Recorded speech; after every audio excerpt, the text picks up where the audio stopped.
Your Excellency, Honourable Ministers, Members of Parliament, distinguished guests and friends. Good morning and welcome to the Closing the Gender Pay Gap conference. Recent statistics show that the gender pay gap in Malta currently stands at 11% across all sectors of the economy. No?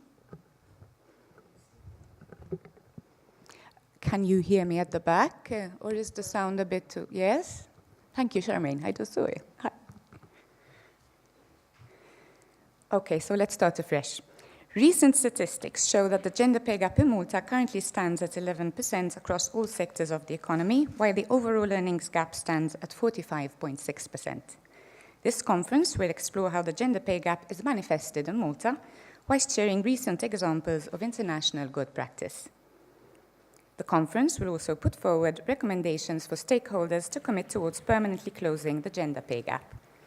On behalf of the President's Foundation for the Wellbeing of Society and our conference partners, Centre for Labour Studies, University of Malta, National Statistics Office, Ernst Young, Trade Unions Platform, and Empower, I welcome you to this conference.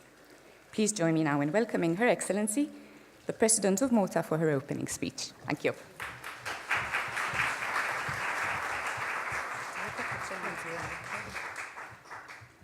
Thank you, Elaine. Good morning, everybody. Honourable Torsten Viglensen. I'm sorry about my pronunciation. My Icelandic is hopeless. Member of Parliament of Iceland, Ms. Hanna Birna Christian Dottir. I know Hanna very well. She's the chair of the Executive Board of Women Political Leaders. Dr. Anna Borch, Director, Centre for Labour Studies, University of Malta. Dr. Ruth Farrugia, Director General, President's Foundation for the Wellbeing of Society. Distinguished guests, dear friends.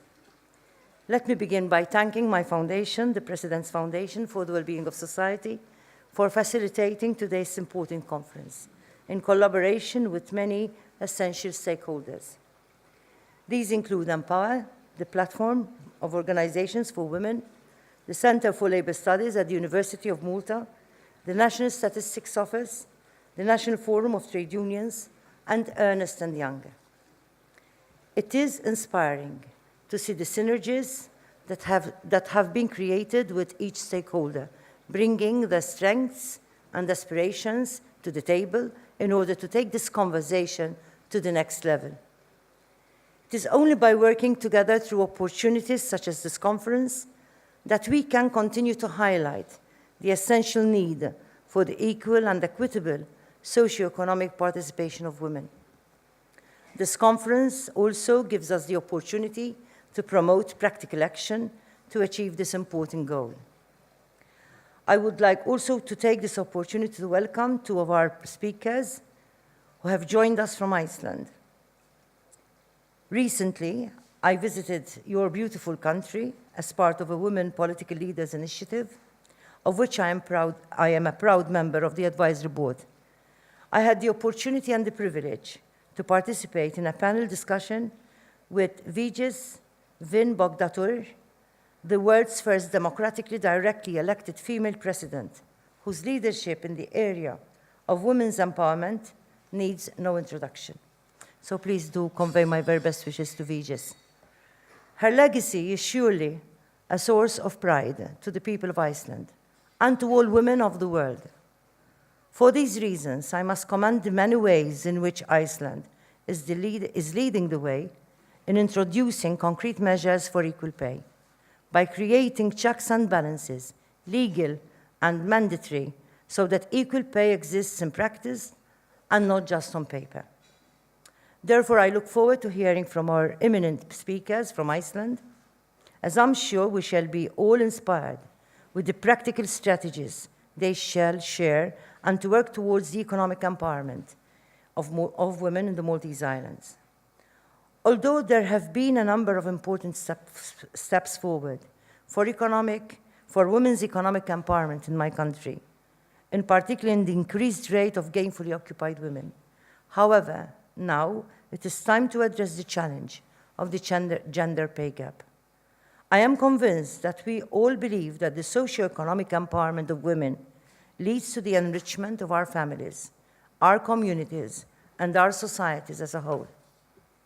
Moreover, our journey towards full equality and equity in the economic sectors of our country is evidence of an even deeper commitment to safeguard the universal human rights and fundamental freedoms of all humanity.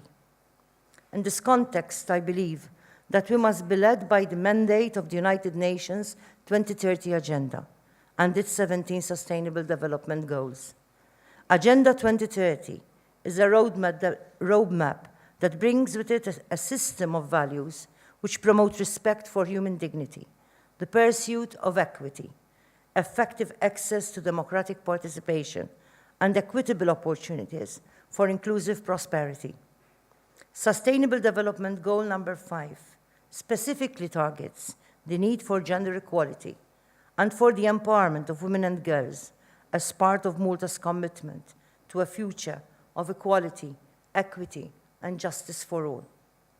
I believe that our society and our whole world would benefit from strong female role models whose example will continue to inspire both our young women and our young men to become true champions of gender equality and inclusion. Notwithstanding the large employment gender gap of over 25 percentage points between Maltese men and women, the 2017 European Institute for Gender Equality Index shows some signs of positive development. Most importantly, as I have already stated, these include an increase in the level of women engaged in full-time employment. However, according to recent data from Malta's National Statistics Office, nearly a quarter of Maltese women claim that they are unable to work due to personal and family responsibilities. On the other hand, the European Institute for Gender Equality Index notes that one of the most serious challenges for gender equality in Malta is the unequal division of time spent by women and men on unpaid work. This includes care, domestic tasks, chores, and social activities. This reflects a worrying lack of development when it comes to the mentality and the culture here in Malta, which still excludes women from full and equitable inclusion in the economy. We are making considerable strides forward in terms of legislation and policy. However, we are not keeping up the same pace to achieve the much-needed mental and cultural leap to overcome stereotypism, prejudice, and discrimination. According to the latest European Institute for Gender Equality Index, the share of Maltese women who are members of boards in the largest quoted companies is only 3.8%, compared to an EU average of 21.7%. When it comes to the share of board members of Malta's central bank, 20% are women, as opposed to 80% of men. As regards the top levels of decision-making, according to the 2018 European Commission's report on equality between women and men, women account for less than 20% of parliamentary members in Malta. The European Commission's report also echoes the European Institute for Gender Equality Index, stating that Malta is among the worst performers on the gender employment gap in Europe. It is shocking to acknowledge that the gender pay gap in Malta has almost tripled over 4 years, from 4.5% in 2014 to 11% in 2018. The overall earning gap stands at nearly 50%, according to the latest Eurostat reports. Let me take a moment to quote Professor Anna Borch, the director of the Center for Labour Studies, who shall speak later on during this conference. Professor Borch has said that women work for free more than a month every year because of the gender pay gap, and things will only get worse if nothing is done, unquote. Furthermore, in comparison to men, women still tend to be employed less, are employed in lower paid sectors, work on average 6 hours longer per week than men, but have fewer paid hours and face fewer and slower promotions. Women in the European Union are overrepresented in industries with low pay levels and underrepresented in well-paid industries, thereby significantly contributing to the gender pay gap across the European Union.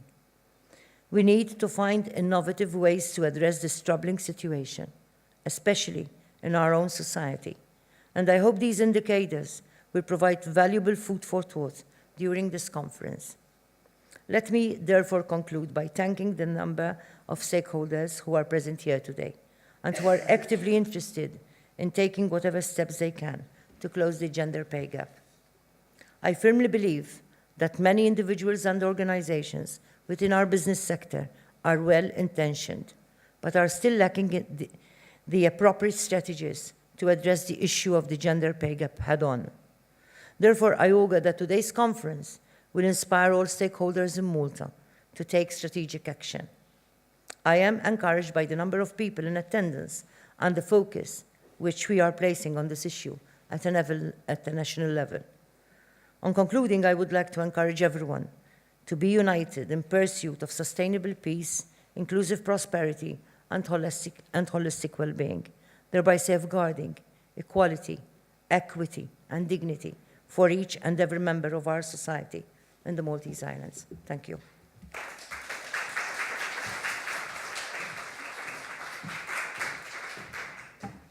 Thank you, Your Excellency. I now welcome Dr. Anna Borg, Director of the Center of Labour Studies from the University of Malta.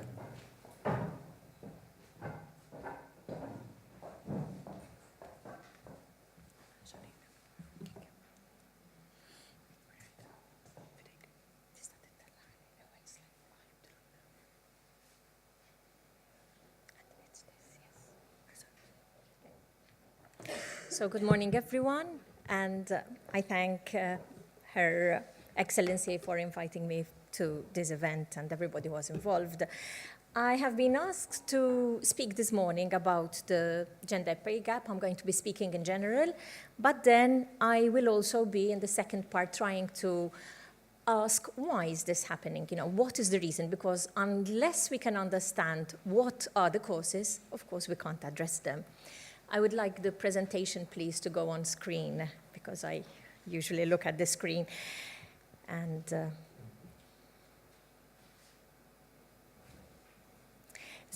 let me try until the slides go up. So basically, let me give a definition of the gender pay gap. The gender pay gap is defined as the difference between the average gross hourly earnings of men. This includes overtime, it includes bonuses, it includes other perks, expressed as a percentage of the average gross hourly earnings of men. So basically, the NSO looks at what men are earning, including these bonuses, and kind of turns them into an hourly rate. And then that is compared with the hourly rate of women, and the difference comes out of 11%, comes out from this very complicated exercise, which the NSO does. And this was based on data. The 11% is based on data of 2016. That is the latest. So today, we really don't know what is the pay gap. But the latest statistics show that in 2016, it was 11%. Okay. What does this mean? As Her Excellency already said, this actually means that for every 100 cents that a man earns, essentially, on average, a woman just earns 89 cents when you put everything in one basket. And so after the 19th of November this year, women will be working for free because that is the real gap. Can I have the slide? Because I think the next slide is really important. No problem. I was going to show the gender pay gap across the EU. Where does Malta stand in comparison to the rest of Europe? Well, the gender pay gap across the EU is about 16% currently. So overall, we are a little bit better. There are some countries who are better than us, they are much lower, and countries where the pay gap actually goes up to over 20%. So, you know, we are kind of midway between the EU countries. But that doesn't mean we can become complacent, you know. We really need to be careful because I think over time this is going to increase. So, what are the causes of the wage gap? There isn't one cause. I think anybody who tries to say, you know, it is because of one reason or the other, it is because of a complex reasons, you know. There are issues of direct discrimination and issues of indirect discrimination, as I shall be discussing. I was actually going to show you a small video as soon as the presentation is up. I had a clip from Oprah Winfrey. I think everybody knows Oprah, very famous American presenter, anchor. And way back in the 80s, she realized that she was being paid 22,000 euros, and dollars, not euros. And her male anchor was being paid 50.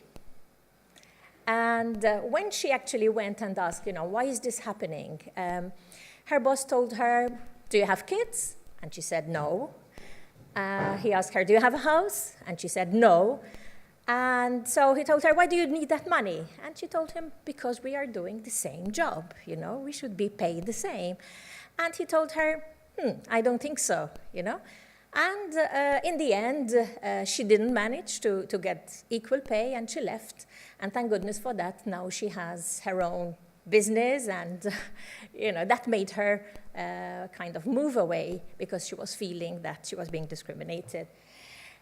So that is a clear case of direct discrimination. And my slide, kind of, the caption was, if it happens to Oprah, it can happen to all of us, you know, because Oprah has a big personality.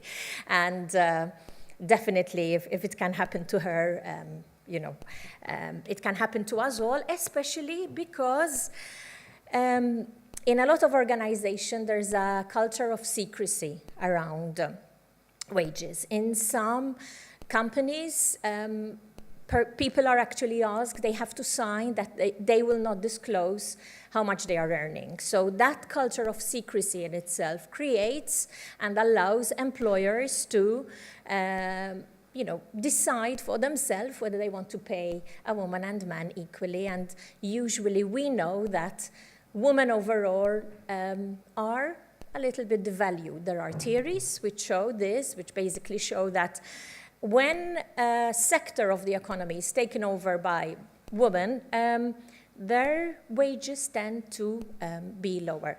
And there was actually a court case in the UK early this year for a 4 billion UK pounds claim. This was bought over by Tesco workers because they found out that the men who work in the dispatching section, you know, so dispatching boxes, were being paid £11 per hour, while the women who worked, you know, with people in the stores, you know, trying to solve their problems in the checkout, were only paid £8.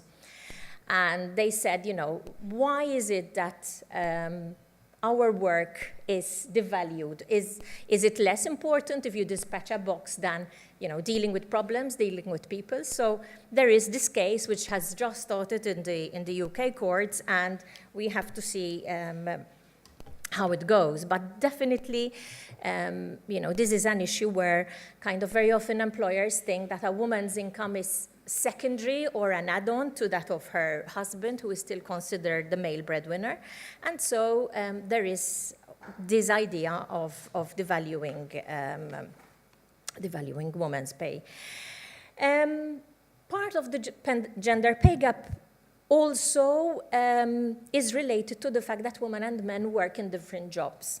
I mean, when NSO are calculating their data, they obviously are going to have a lot of men in higher positions who are going to contribute to the wage gap, because if you have 80% or 90% of people at CEO level, at board member level, they are going to have a much better wage. So that definitely contributes to the wage gap. And the fact that we haven't done anything to make sure that board members, that women can go up in the scales, I think that makes a difference. I want to show you this video because it's really cute. I hope it works this time because Oprah has a way of saying it. It was better. 1980. I was getting paid $22,000, and the guy who I was co-anchoring with was getting paid $50,000. So I went into my boss and I said, he's getting paid a lot more money than I'm getting paid. And you know what my boss said? Why should you make that much money? In 1980, he said, why should you make that much money? He said, he has kids. Do you have kids? And I said, no. I cook for 5 and you cook. Do you have a house? And I said, no. And he said, so tell me why you need the same amount of money. And I said, well, because we're doing the same job. He says, I don't think so. And so I thought, I'll show you. We became a syndicated show in 1986. So I went into the bosses and I said, my team, they need to make more money. And the boss at the time said, why? They're all girls. That moment in the office, that was a deciding factor for me. I came back and said, look, I want to own my own show, and I want to take the risk of owning my own show so that I will be the one to say who gets what paycheck.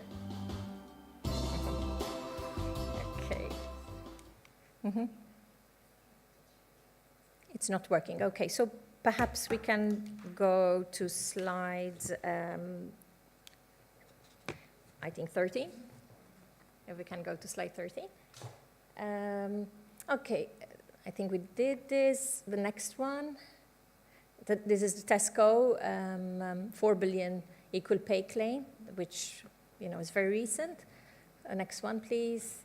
Yes, I was speaking about the vertical and horizontal segregation in the labor market, where basically women and men still do different jobs. More than 40% of women across the EU work in the health and education and public administration, and we know that they are not very well paid. And very few are scientists, less than a third. So obviously that affects the wage gap. So we have to do something as well to encourage more girls to go into science, to encourage men to go into caring, so that all work is valued equally.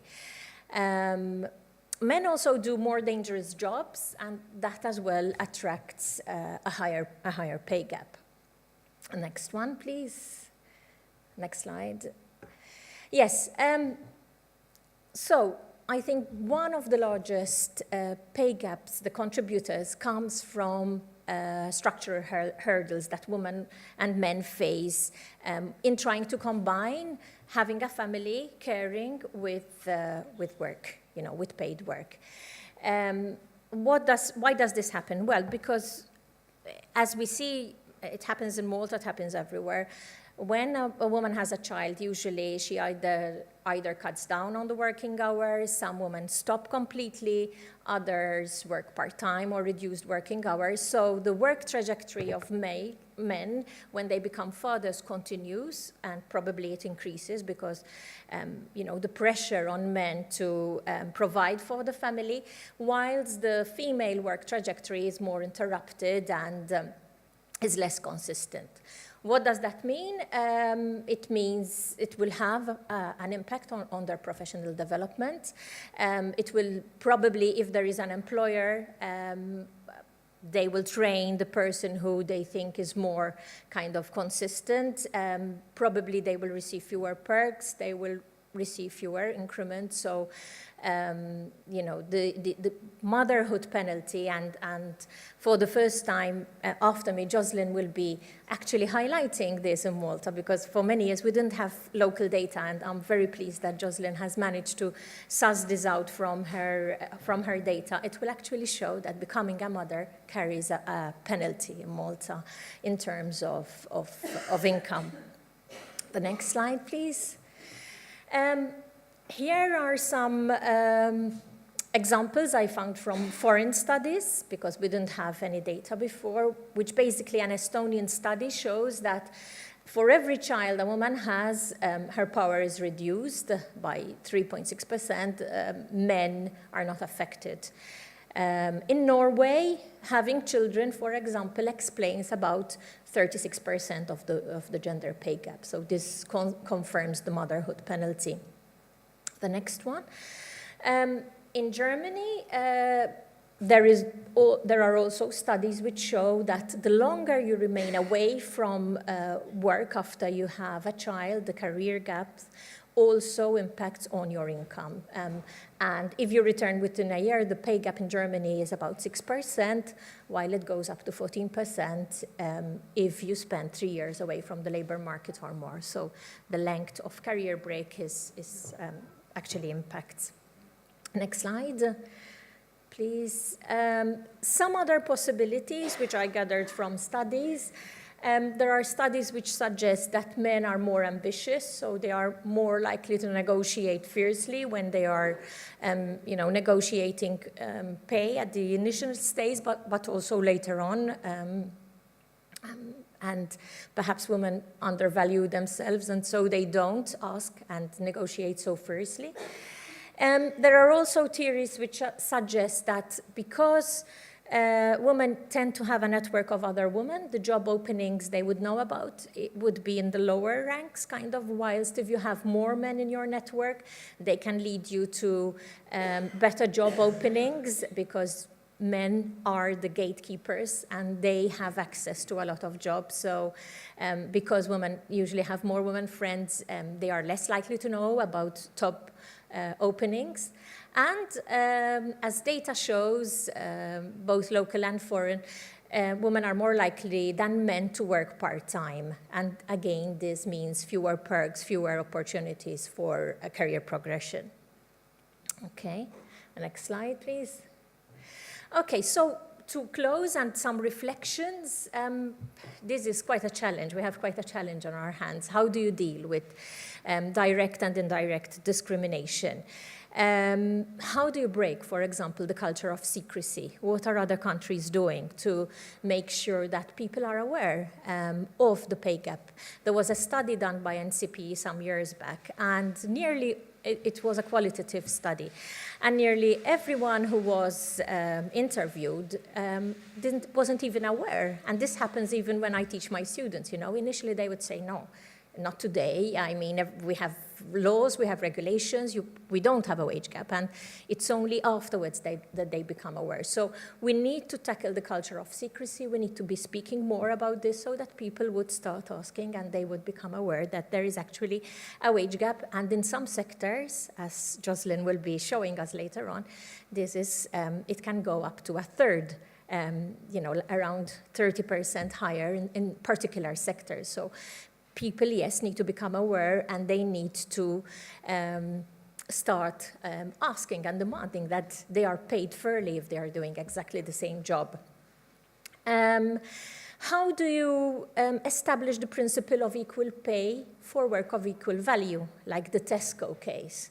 How do you establish that legally? It's not easy, but I think we have to start asking, why is it that women's work, especially if it's related to caring, is usually devalued? Why do we do so? I mean, and then we value other work. So I think work needs to be done in that area as well. How do you tackle the vertical segregation? How do we make women and men kind of both ambitious and allow women and men with caring responsibilities to be able to continue in their careers and to go for those higher positions, And how do we make sure, for example, that government appoints enough women and men more equally on government boards? I mean, that is a wonderful opportunity for government to be a role model there. So, and then we may need to move even in the private sector. We may need to do something there. I was involved in studies in the past, and it's clear that this is not happening in the private sector. So how do you tackle the vertical and horizontal segregation? But I think one of the biggest challenges is related to how do you challenge traditional gender roles, traditional stereotype? How are we going to make men share a little bit more in those responsibilities? In Malta right now, if you're a father, you get 1 day off, paid leave. So that is the message you get from government, you know, you just take a day off, then you go quickly back to work, and that's it. So that in itself is a statement which is saying that it's the mother who has the caring role, not the father. So again, a lot of work needs to be done in making sure that men have a quota of parental leave, that it is paid, and it is paid really well, because we have parental leave. We have 4 months, but it's unpaid. And who would be in his right senses when you've just had a child, when your expenses have gone up, when you probably, are barely coping with paying mortgages at the beginning of your married life, and with all other expenses. How can you take parental leave if it's not paid? So, a lot of work needs to be done there as well. And basically, I think my final suggestion would be, how do we make the workplace change our work practices to the realities of the 21st century? I still hear too many stories of women unable to work flexibly. In Malta, we don't even have a right. There is no legal right to ask to work flexibly, which I think is problematic in itself, because you are at the mercy of your own employer, who can tell you no. And that's it. That would be the end of the story. Probably then the mother would say, then I have to stop, or I have to, kind of reduce my hours or something like that. So the fact that we don't even have a right to ask in itself is a statement. So I think a lot, onto my last slide, please. There's a lot to be done. Yes, the situation is complex. We have to be working on it from multiple aspects. And I think the sooner we start working on it, the better, because my fear is that if we don't, this will continue to escalate with detrimental effects for not only for women, but also for society at large. Thank you very much.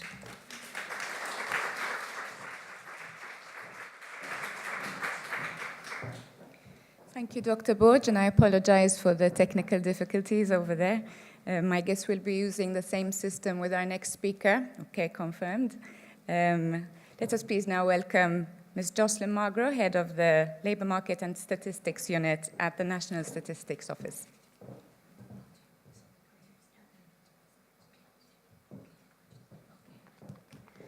So good morning to everybody, and thank you for Your Excellency for inviting our office to present the official statistics about this domain. And thank you for everyone who's going to listen to all this. So after Anna's presentation, so we now have a rough idea of what's going on. But now we are going to present you with the figures behind all this information, behind all the research, what the figures are saying. So with the next slide, I'd like to frame this up. So, no, it's the one before. Okay. So we're framing it up by defining what is gender pay gap. Anna has already hinted at it. So what we're doing is we have information about the earnings of a male, the hourly earnings of a male, the hourly earnings of a female, and what we do is the formula up there. We subtract male earnings from the female earnings, and we do it as a percentage over the male earnings. So in essence, this data is resulting from a survey which our office carries out once every 4 years, which is called the Structure of Earnings Survey. And all the data which will be presented today comes from this survey. We have to update this information annually. However, we don't have all the variables available on an annual basis. So that's why we're focusing on the 2014 findings. Coincidentally, this year, 2018, will be the reference year for the next Structure of Earnings survey. And next year, we will be collecting fresh data and more updated data. So maybe in a couple of years, we'll be back again with updated results. To the next slide, please. So who is providing the data to contribute to the gender pay gap? And here are the sectors. So we cover the private sector, public sector too. In fact, we use administrative data for the public sector on a general level. We go to the units who employ 10 or more employees, so we are not covering the very small ones. And in terms of the economy, it's all economic activities which are covered in this survey, with the exception of agriculture and fishing. So practically, it's everybody who is 10 plus and more. The next slide.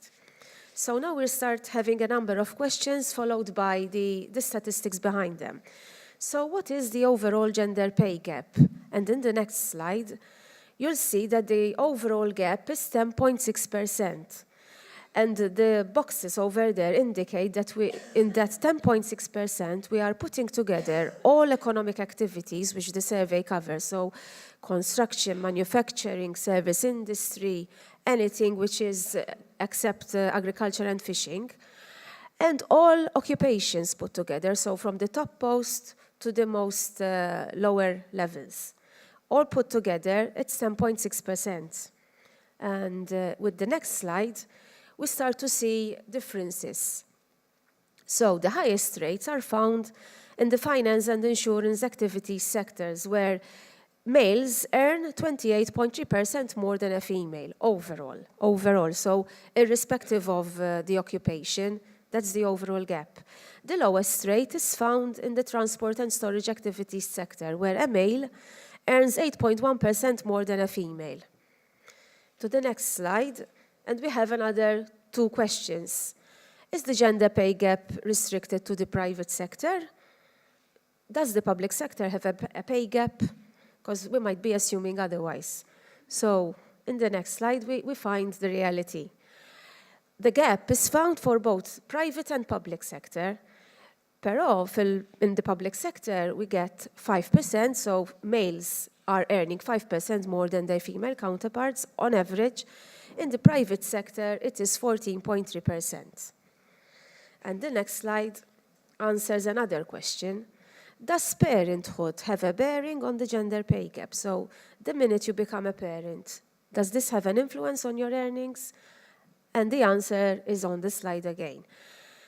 If you are a parent, so the first icons over there, the 16.6%, what that is saying is that when you compare a male parent with a female parent, the earnings of the male parent with the female earnings of who is a parent, the gap is 16.6%. So a male parent is earning 16.6% more than a female parent. When we are saying parents, we have to frame it up with a definition, which is at the bottom of the slide.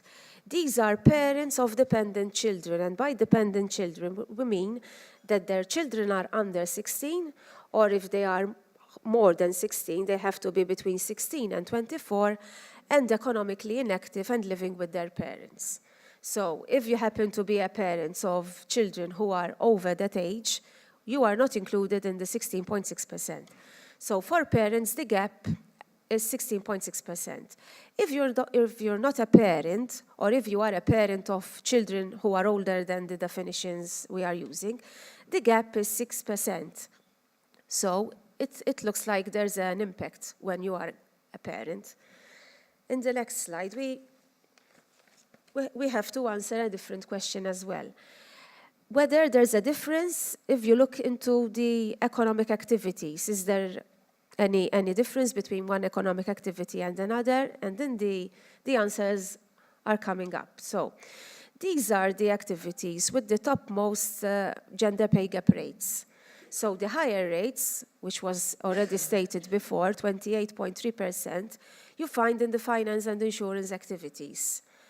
That's followed by professional and scientific and technical activities, 23.1. So over here you'll find like accountancy firms, lawyers, architects, business consultancy firms. Over there the gap is 23.1%. In information and communication, a man is earning 20.6% more than a female. And in this sector you get the mobile operators, IT companies, 19.1%. That refers to the arts, entertainment, and recreation activities. So you have museums, the betting industry is there. That's where males are getting 19.1% more than the female counterparts. Wholesale and retail, 18.9%. And in manufacturing, males are being paid 18.8% more than the females. So indeed, if depending on the sector you're in, it makes a difference. The next slide, please. So, if we were to look into the top 6 we've just covered now, together they get a gender pay gap of 18.3%. Then, if we had to look at the remaining sectors, which were not on the slide before, they make up 3.7% as a gender pay gap. So that's why we have a difference in depending on the sector. The next slide, and we get another question. Where do most of the employed work? And is there a difference between the activities with the highest gender pay gap and the rest of the activities?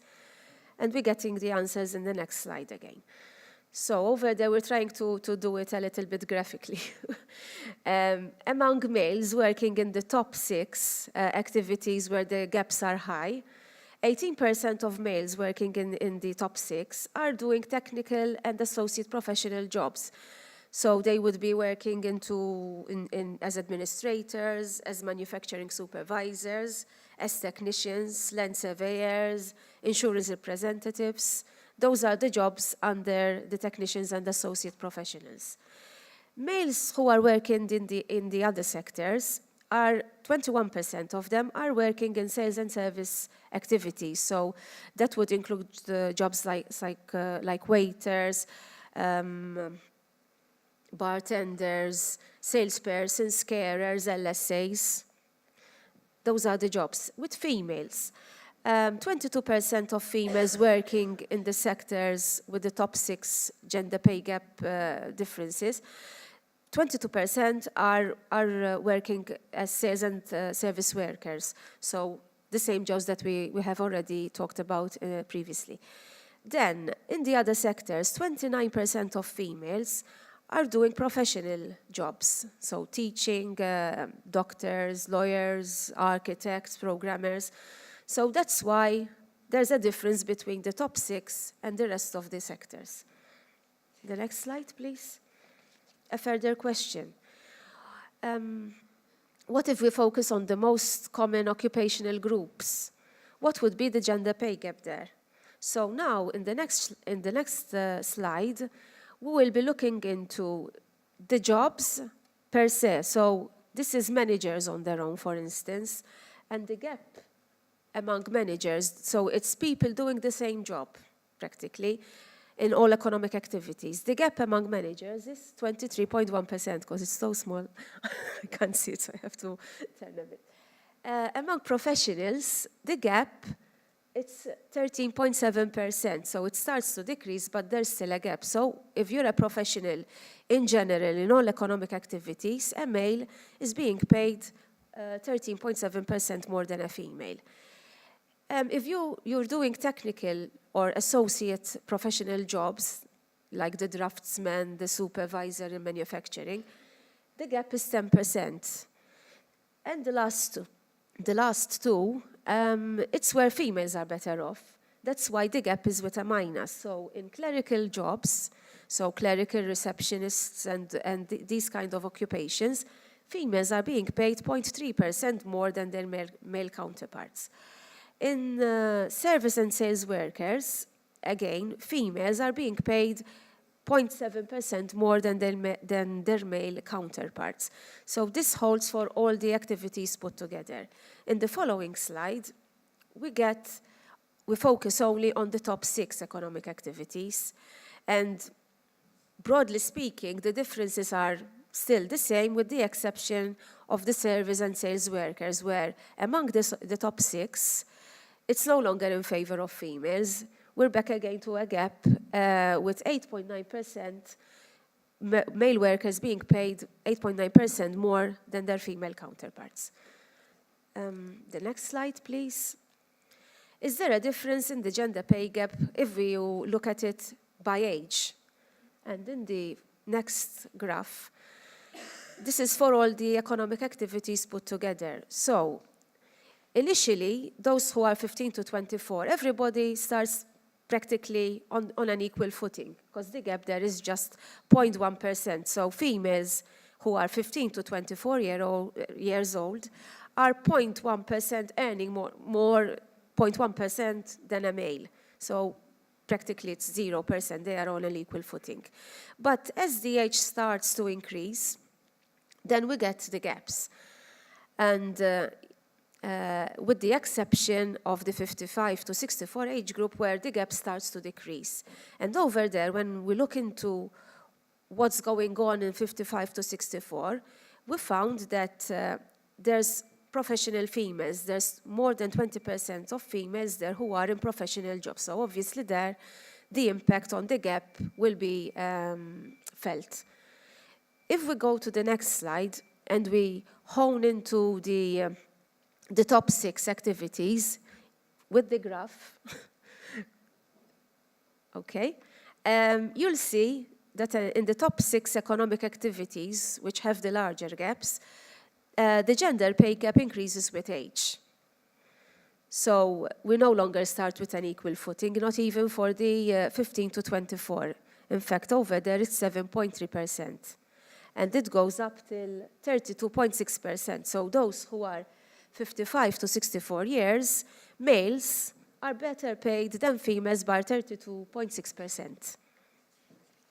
Next slide, please. Does education have a bearing on the gap? And then the next slide, yes, it does. All economic activities put together. So the 10.3% refers to people who have basic education, primary level, or no education at all. People in those occupations with that kind of level of education, males are getting paid 10.3% more than the females. With secondary or post-secondary level of education, the difference goes up to 12%. And with tertiary education, we get a difference of 18.7%.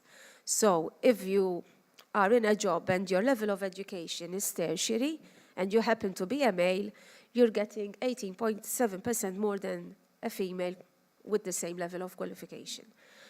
We move to the next slide where we focus on the top 6. And broadly speaking, the trend is the same. The higher the level of education, the higher is the gap. The next slide, please. Size of enterprise. So, as we said, we are doing the survey among those who are 10 or more, those who are employing 10 or more persons. So, does it matter if you're part of a company which employs 10 to 50 workers or 200 plus workers? And in the following slide, we get the picture. So, a further click so that I get the answers. Okay. So, the larger the enterprise, the lower the gap. And probably this is attributed to the fact that in larger companies, maybe there's more flexibility, there's more opportunities for more people, whereas in smaller companies, let's say if you need to have the financial controller, you only get one. If you need to have a manager, if it's a small company, you don't need more than 1, 2. But in the bigger companies, there's opportunity for more managers, let's say. And that's why the gap is decreasing. So this is for all economic activities put together. In the following slide, we see the gap for only those top 6 activities, but the trend is the same. It's just the level which changes. So the smaller units have the higher gaps, the larger units have the lower gaps. So in companies employing 250 or more employees, males are earning 14.3% more than their female counterparts. The next slide. What about if you look into the type of employment, whether you're working full-time or part-time? And in the next slide, we get the outcome. So the first icon is referring to a full-timer, whereas the one below is referring to a part-timer. So, if you're in full-time employment and when you put all economic activities together, the gap is 11.9%. So a full-time male is paid 12% more than a full-time female. If you're in the top 6, the gap is 26.4%, so it's much more. In part-time, females are getting the better paid jobs. In fact, all activities put together, females are getting paid 3% more than their male counterparts. In the top 6, they are getting paid 7% more than their male counterparts. And in the next slide, we are linking this also to other matters. So this is the evolution of the gender pay gap from 2010 up till 2016, which is the last figure. So the green refers to the employment rate of females. So over a number of years, we have had a number of incentives to encourage females to get into the labor market. And this is resulting in higher employment rates for females. We started off in 2010 with 39.5%, and now in 2016, it's 52.7%, though we still have much more to do. But I mean, over a number of years, this has been increasing. The cloud, the blue, is the gender pay gap. So in 2010, it was 7.2%. So overall, a female was being paid 7.2% less than a male. In 2016, the 7.2 now has gone up to 11%. So the reality is that as female employment rate is increasing, so is the gender pay gap. The next slide. So these are some facts based on the data we've just covered. So the gender pay gap is found both in public and in private sector. It's definitely influenced by parenthood. It's influenced by age. It's influenced by the education level, where we found that the higher the education level, the higher the gap. It's influenced by the size of the enterprise, and is influenced also by the type of employment. So from my end, that is all. Anna and myself have provided you with all the information, so now it's up to everyone to digest and think about it. Thank you very much.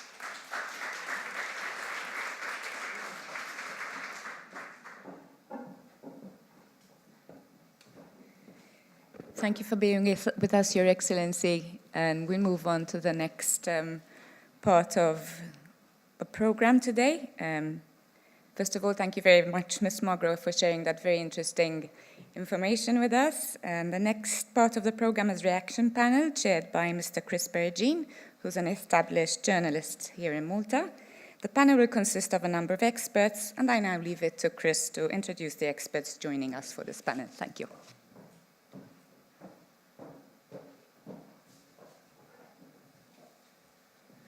Hi, thanks for having me. So should I just welcome Kenny Muscat from the General Workers Union, Joseph Vella from UHM, Joe Farrugia from Malta Employers Association, Dr. Anna Borg, who we had the presentation from before, Amanda Catania from the NCPE, and Ms. Charlotte Gregory from Empower. Empower is a platform for women's organizations.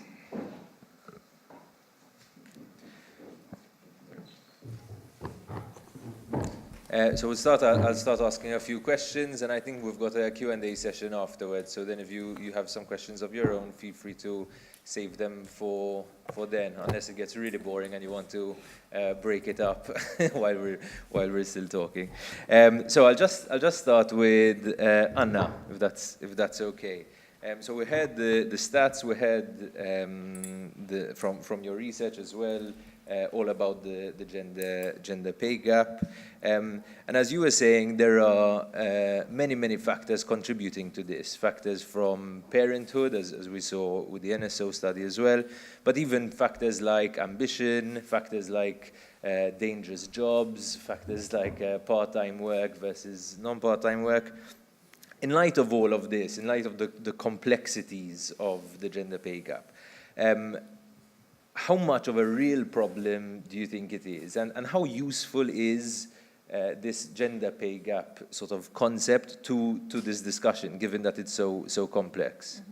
So the first one was how real? How real of a problem? Sort of, is this more a reflection of just how society is, or is it a thing that we actually need to battle and change? You know. I think it does reflect society. You know, we live in a culture where motherhood is still kind of, glorified in many ways. But then we do not, in parallel, give enough supporting structures. You know, so we live in a culture where women have gone to work, but men have not made the transition to caring into the family and taking the bigger load. So. I find that it is a problem because I think one of the most striking things that affected me in the presentation which Jocelyn gave was the fact that the gap is bigger if you have graduates. I mean, the government is spending a lot of money in the education of graduates. And then I am sure, they end up with a degree. I see for myself from university, some of the brightest and the best students are females. And so when I see that then when they go in the labor market, something happens and they are being devalued, to me that indicates, like in the case where we saw of Oprah Winfrey, we cannot tolerate discrimination. So if we are happy with it, we just leave it and just say it's cultural and we just talk about it in a seminar like this and then forget about it the next day.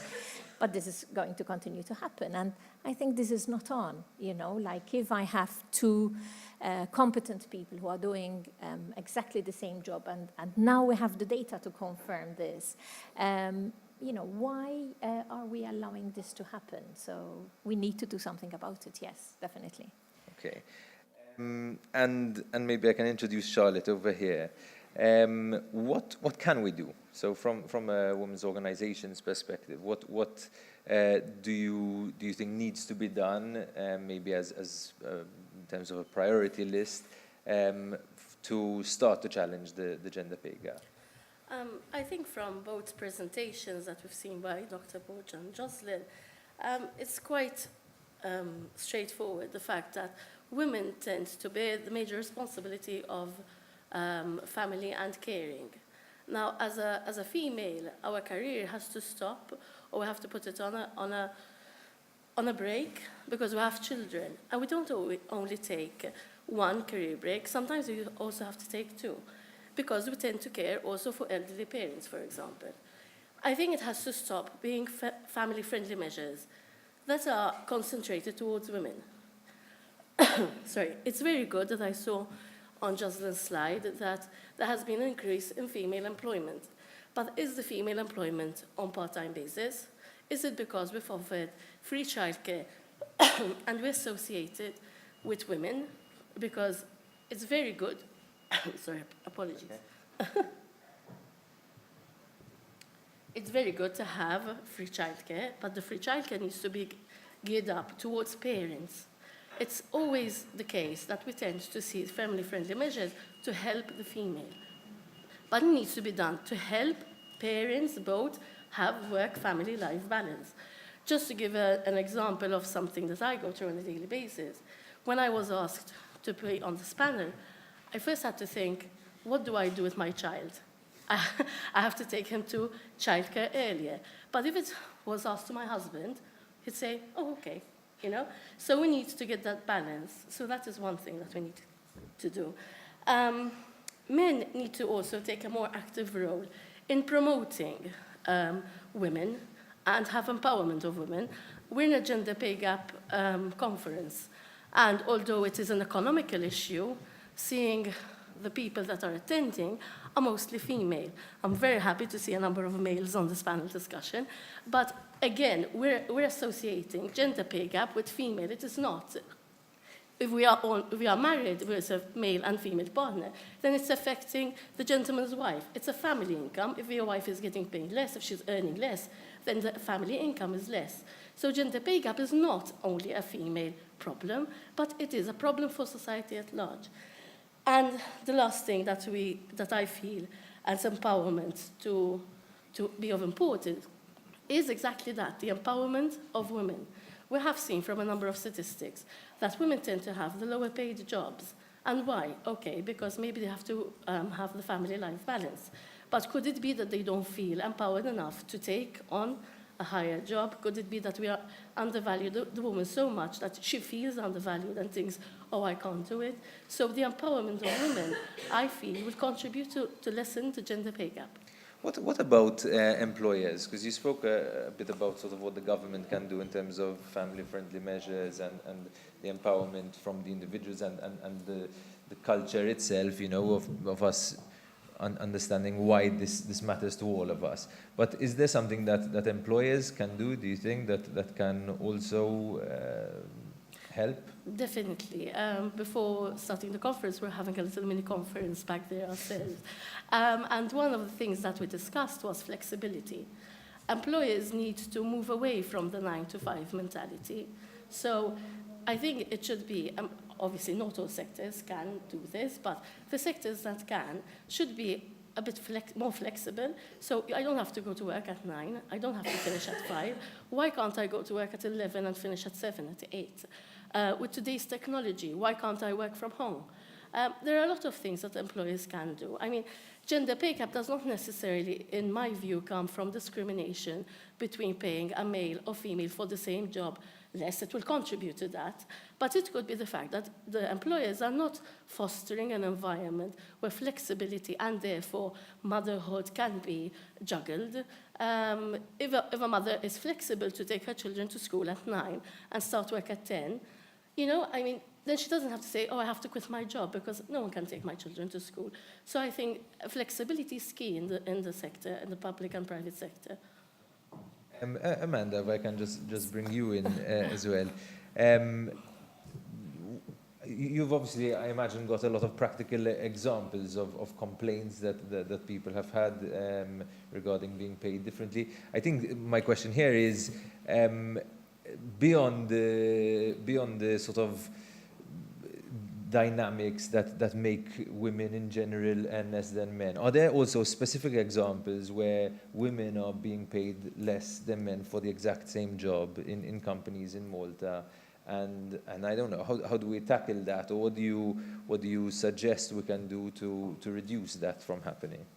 Yes, in effect, we had a complaint way back in 2015 on gender discrimination in pay, whereby a female employee alleged that she was being paid less for doing same or very similar job to her male colleagues. Basically, NCP investigated, because we are empowered to investigate such complaints as per our remit. And it was concluded that even though her male colleagues, they all had a different pay, actually, for doing, they were all managers in a particular company. And even though her male colleagues were paid differently, their average wage was much higher than their female colleagues. And in fact, it resulted that there was discrimination in the case when... Determine that there is discrimination. Is action taken against the employer, or? Actually, what is being done, NCP is empowered to mediate in cases where discrimination is found to have occurred. In that case, negotiations have occurred between the employer and the employee following the complaint, and the employee received a substantial increase in her monthly increase, actually, she received in her salary. So we had that complaint, but as Professor Borch mentioned earlier on, the culture of secrecy makes it difficult actually for women and men to realize that there are differences in pay.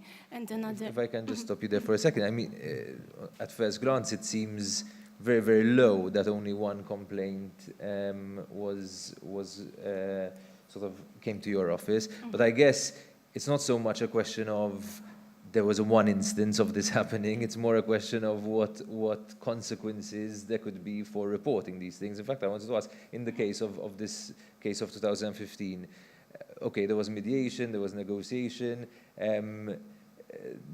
Does the complainant get victimized for that kind of complaint, or do you think there are people who are afraid of reporting these things? Yes, actually underreporting is not only related to the gender pay gap. Generally, underreporting of discrimination cases is found in all areas, not only in relation to people are usually embarrassed, pay. no, to say Embarrassed, there are various reasons. Actually, victimization, we must say that it is illegal as well. So just as discrimination is illegal to discriminate in pay and in other conditions in employment, it is also illegal to victimize an employee because they spoke up about something that was discriminatory at the workplace. Although I'm sure that's difficult to determine, whether someone's being victimized or not.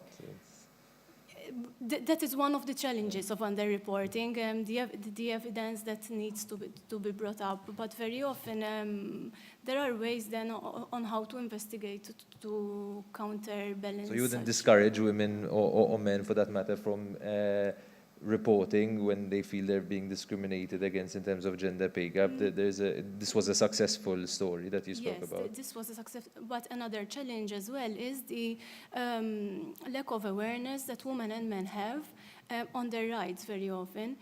For instance, on the gender pay gap that we are addressing today, a Eurobarometer study in fact showed that a large majority of respondents are not aware that the principle of equal pay for work of equal value is guaranteed in law. So they are not aware of their rights when such cases occur. You touched upon the secrecy involved in terms of people's wages and salaries. What do you propose as a countermeasure to that? Do you think there should be, let's say, mandatory reporting for how much employers pay their men and their women, for example? What we vouch for pay transparency, more pay transparency, and then there are different ways and means on how to achieve wage transparency.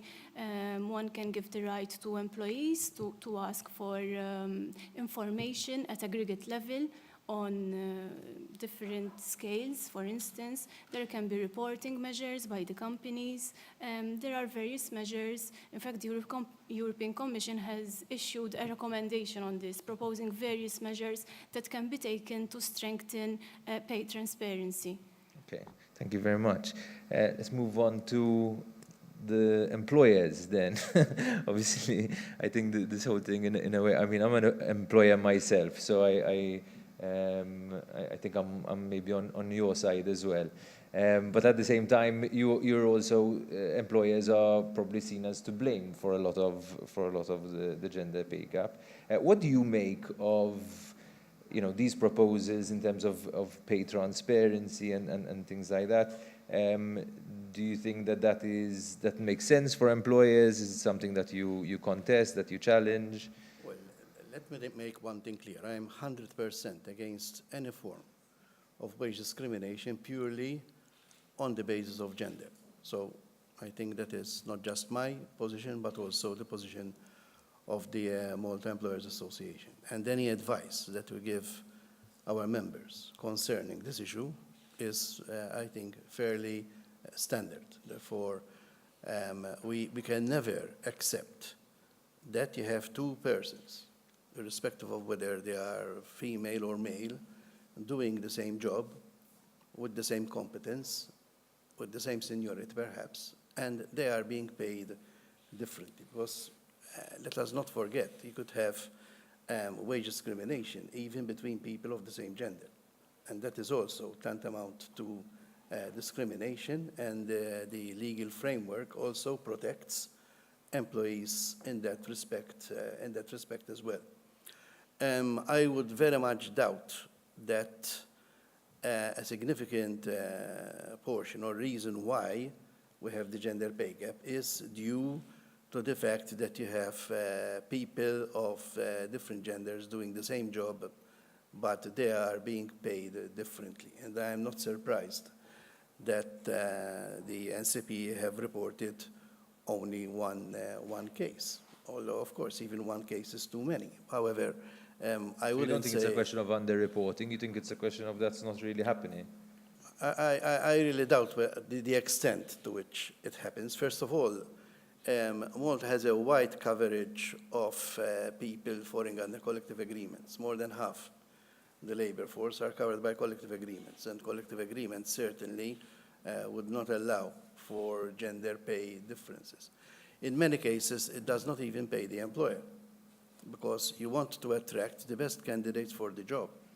Now, if you're thinking of paying less to a person simply because that person happens to be a woman, you are either employing someone who is not as competent as other candidates, or else it is the chances of mobility and even the chances of low productivity are very much higher. Therefore, I don't think it's really productive. However, I would say, I would attribute a significant portion of the gender pay gap to the fact that, first of all, I think it's a fact that family responsibilities are not shared equally between men and women. And I quote a recent survey by Jobs Plus, and we had conducted a similar survey earlier, but Jobs Plus conducted it amongst employees, not amongst employers, which reveals that 91% of requests for family-friendly measures in the private sector are actually accommodated. However, the majority, the bulk of requests do come from female employees. So that is the reality which many companies face. Also, we need to bear in mind that in many cases, family-friendly measures can lead to a fall in income. Therefore, if one of the most popular family-friendly measures is reduced hours, therefore you have a request by an employee to work for 30 hours a week instead of 40 hours a week, then that will lead to a 25% reduction in gross pay. However, although that is not, of course, not the only family-friendly measure that can be implemented.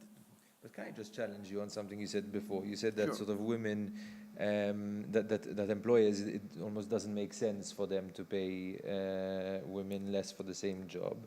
Because you said they'll attract the wrong people, or other. Couldn't it be also that employers are taking advantage of maybe, for example, the lack of negotiation that they could get from a woman employee, or the lack of, I think the word that was used before, sort of self-worth, not really knowing how much you're worth. I think if you don't know how much your male counterparts are being given, how can you know sort of whether you are being offered a smaller package and whatever, First of all, yes, you do have contracts which have the secrecy clause, especially in professional grades. How do you feel about removing that, for example, not allowing that? Well, I think the main reason why I have secrecy clauses is that not to divulge the rate of pay to competitors, especially if you have companies that are competing for limited talent. And secondly, in, I would say, 90% plus of the cases, internally within the organization, it doesn't work. So if I have two accountants, Joey and Rita, and they are both equally qualified, and secretly I am paying Rita or Joe, for that matter, a higher rate, eventually it will come out. It will come out, and it will create a lot of bad blood, possibly resignations, possibly legal action as well, because remember, Malta have a very solid legal framework that protects employees in cases of discrimination on grounds of equal pay for work of equal value. And that is why I reiterate my view that even discriminating, irrespective of whether it's between men or men and women, is counterproductive in most cases. Mr. Muscat from the General Workers' Union, do you agree that it's quite unlikely that there are many women being paid less than the male counterparts for the same job? For sure, first of all, I have to admit that while we are fully aware of and understand the issue of the gender pay gap, it's not natural for us as a trade union to fully comprehend the issue. Why? Because when we negotiate irrespective of nationality, irrespective of gender, we negotiate according to the skills and competences. There is no issue of secrecy in our collective agreement because it's almost public, so every employee knows the salary structure, every employee knows the salary progression. And I tend to agree with Mr. Farrugia that the issue is much more where women are employed. If you look at the cleaning sector, I can say that the majority of employees are women. But even in a sector like this, there is stereotyping. While it's common to see a woman, a female employee, cleaning a ward, if I tell you a window cleaner, then probably won't see not even one female working as a window cleaner, which as a grade is paid much more. So there is no special physical attributes because you're just on a cherry picker and you have just to maneuver a joystick. But even there is stereotyping. I really believe that we have to move on, the policymakers, they have to move on to twofold. First, the short term and the long term. The long term for sure is education. The long term for sure is training. The long term is upskilling. But the short term is identifying these sectors which tend to have worse working condition. Because it will be I will be very to, for example, project if our demand for double payment on a Sunday, and maybe an SO department could project how it will imply on the percentage of gender pay gap. I'm sure that it will get down. I'm sure that the percentage will be less because it will affect the lower paid grades. It will affect sectors like the private cleaning, like the caring stream. So first of all, we have to intervene. We have to look and identify those sectors which are paid less. So. Okay, yes, I was seeing you raising some eyebrows. Go ahead. One of the things I would like to point out is that we may assume it's still not happening. And perhaps when I showed the clip of Oprah, that was 1980, but we had the case of Carrie Gracie. In January this year, she worked as the BBC correspondent for China with the BBC. I mean, she was paid 50% less. So yes, it does happen. I mean, a correspondent is a correspondent, and I have seen her, But could there be other factors? Could there be seniority? I don't think so. I don't think so. She wasn't aware. She only became aware very recently. And I think one of the things I want to point out is that this bias against paying women less has long historical roots. One of the slides which I missed was that if you go back in the United States, for example, during the Industrial Revolution, employers actually preferred women because they paid them 50% less. And men were still kind of tending the fields, and so they used to leave. Their work trajectory was not as consistent as the women, so they preferred women because they paid them less. In my lifetime, until 1976, it was legal to discriminate and give women 3/4 of the pay of what a man would get. So it was legal to be illegal, in today's terms. So this has long traditional roots, and you don't eradicate those very easily. If the legislator allowed you to pay women less, and it was fine, that was seen as the norm, how do you get rid of that? You don't get rid of that very easily. And we have cases which prove it, and we have statistics which show for this. So what do we do about it? We need to do a lot. I mean, No, because I think the point is that, you know, it's very easy to say, you know, we need education, we need to change the culture, we need to do training. I mean, but that, like, with all of these sort of discussions, you know, about yes, these issues that never change in terms of the. hopefully that's why we are here, and yeah. I think it is on. Aren't there more immediate things that can be done? I don't know. Aren't there not quick fixes, but things that are more short term? I don't think there is a quick fix. This is a complex, you know, issue which I have tried to highlight, and it requires not a fragmented approach. I think we would be doing a disservice to everyone if we do that, if we think we can fix it by plugging something, you know. And I think this needs a more holistic approach, and I agree with Kenny that you need short-term things and long-term things, but you need to work on it. And till now we haven't been working much, except on the legal aspect, which is there, but that doesn't mean it's being followed to the rule. Let's move on to Mr. Vella of the UHM. Do you agree, first of all, with your colleague that from a trade unionist perspective, sort of you don't really bother much with the gender pay gap, or rather it's not really part of your competence in the sense that your collective agreements, the way you negotiate and things like that, you never really make that distinction. So what can trade unions do to improve the situation? One has to make a distinction between what we do on collective basis and what we do on individual basis. So basically, yes, I agree with Kenny that when we are doing collective agreements, there is no distinction between male, female, or religion. That in itself, but does not mean that somebody out there cannot do any form of discrimination.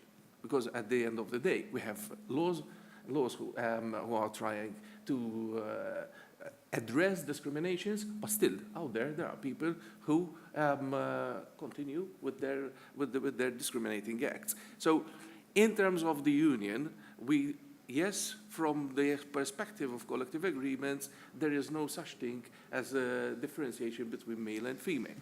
However, when it comes to individual cases, discrimination out there happens. You see it anecdotally. It is very difficult, however, to find such cases coming out from unionized places. Most cases that we see, the individual cases that we have, come from unskilled females in ununionized settings. That is the worst case scenario that you can encounter. Because as long as the female person is skilled, at the moment, as the market is, employers do not have the luxury. If you need an accountant and you need a good accountant, whether it's female or male, you're not spoiled for choice. I mean, you can't go into that direction. However, yes, when it comes to low-skilled females, I think there is a high level of abuse over there. We also saw it with professionals and graduates. Yes, but I mean, surely that is probably one of the most shocking. Yes, it is shocking, but I think that is also reflecting the effects of past years as well. So basically, here today, while I thank Anna and Jocelyn for their presentations, we did not make the distinction between the past effects that we are having today and today what is the situation. So sorry, but can you clarify what you mean by the past effects? Because if we go back some years ago, we don't need to go 100 years old, but in my case, for example, personal experience, I'm 44. When we're having our first child, for example, there was no family-friendly measures. So my wife had to stop from her teaching profession, and basically there was no way she could use family-friendly, or I could, for that matter, use family-friendly measure. So that was the situation there at that time. But statistics in that case would have shown something different. Statistics are showing that it is actually increasing. I mean, what we are seeing is that the older generation is leaving the labor market, and we are getting a cohort of younger people. So yes, there is the opposite should be happening. There is an it should be going down, but when in reality it's going Yes, up. there is an explanation So to why this it is contradicts. increasing. It was 4.5, now it is 11. That is an effect of the active labor market policies, where we try to engage more female participation. We succeeded in engaging low-skilled females who, when they entered the labor market, definitely they went for the jobs that I was referring to. So basically, the increase from 4.5 to 11 is drastically coming out of an active labor market policy, which I have to say, I was part of it, and the UHM was driving to some extent. For example, one of our ideas was, let us give free childcare to help the female participation. But in the world, there is also the pros and cons, and the effect of that was you are engaging low-skilled people in the labor market, and these low-skilled people can be, yes, abused from that. Basically, what I'm saying is this. One of the ways that we have to address is, to me, it is a problem. It is that we are creating high-end jobs, and we are not giving these opportunities to our people. We have to hire people from abroad for our high-end jobs. So basically, we end up having our children only with a bag of skills to enter the first level of the labor market. Okay. And that is something that we need to address, considering that in Malta you have until 16 years of age compulsory education. Okay, thank you very much.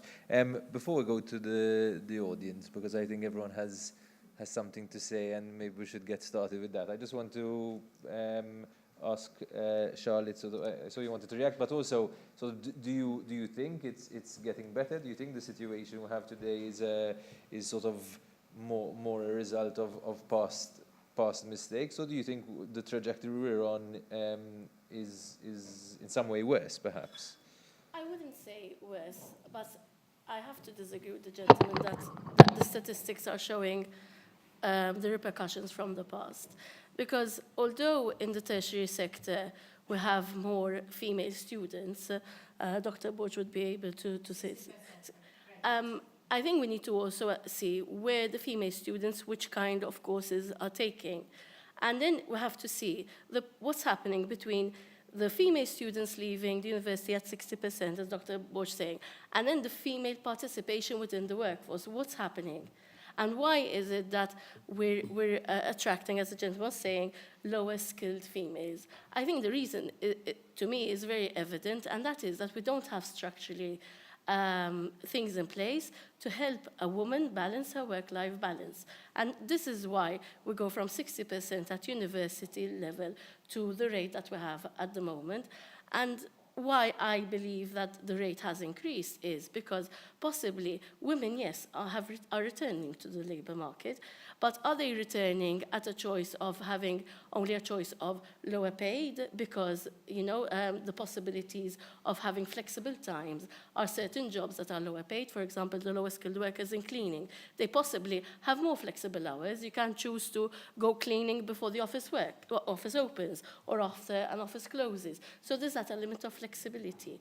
So I believe that today... In a sense, I guess some of the solutions we propose create other problems. Like I think it has to be a holistic approach, as Dr. Borch was saying. It can't be by piecemeal basis. It has to be a holistic approach that we realize that although offering free childcare services, for example, which is very good in itself, we have to make sure that there is parental rights for the fathers. So, for example, why can't a father take more days off from work and have that balance between him and his wife for the child caring responsibilities? Mr. Parajo, do you agree with that? with more parental rights for men? If government pays, I don't see an issue. I don't see why employers have to foot the bill for all this. Employers are already footing the bill for maternity leave, actually. And Malta is one of the few countries where employers actually pay for maternity leave at full pay. Pardon? Then there was a scheme, where you can claim. No. But the scheme is funded by employers. So they're still paying for maternity leave. indirectly. So Right, employers so- should pay for the maternity leave, but not the paternity leave. Pardon? Employers should pay for the maternity leave, but not the paternity Ideally, leave. government should pay for the maternity leave as well. But if we're thinking of increasing the benefits, I don't think it should come at a cost to industry. We have to be very, very careful. Okay. Okay. So, who wants to go first? Yeah. Do you have a mic or Ruth? Yeah, it's on its way. Yes, can you just, if you'd like, identify yourself and say who you are? Okay, I'm Dr. Asapardi. I'm an economist, and I'm working on an EU-wide project which deals with gender equality. And one of the things we discussed in Brussels in February was actually the gender pay gap. Whereas in the EU, and I think probably Dr. Borch was going to show that graph, where in the EU the gender pay gap is actually decreasing, in our case it's increasing. And that can be explained because we started out with low female unemployment, with low female participation. So as we see female participation increasing, we will expect to see the gender pay gap increasing as well. Should you expect 2018's figures to be better? Not unless our mentality changes. The legislation is there, but the legislation has to be enforced. That's one thing. In some aspects, there are few cases, as Mr. Farage pointed out, where you would have discrepancy because the collective agreements would cover that.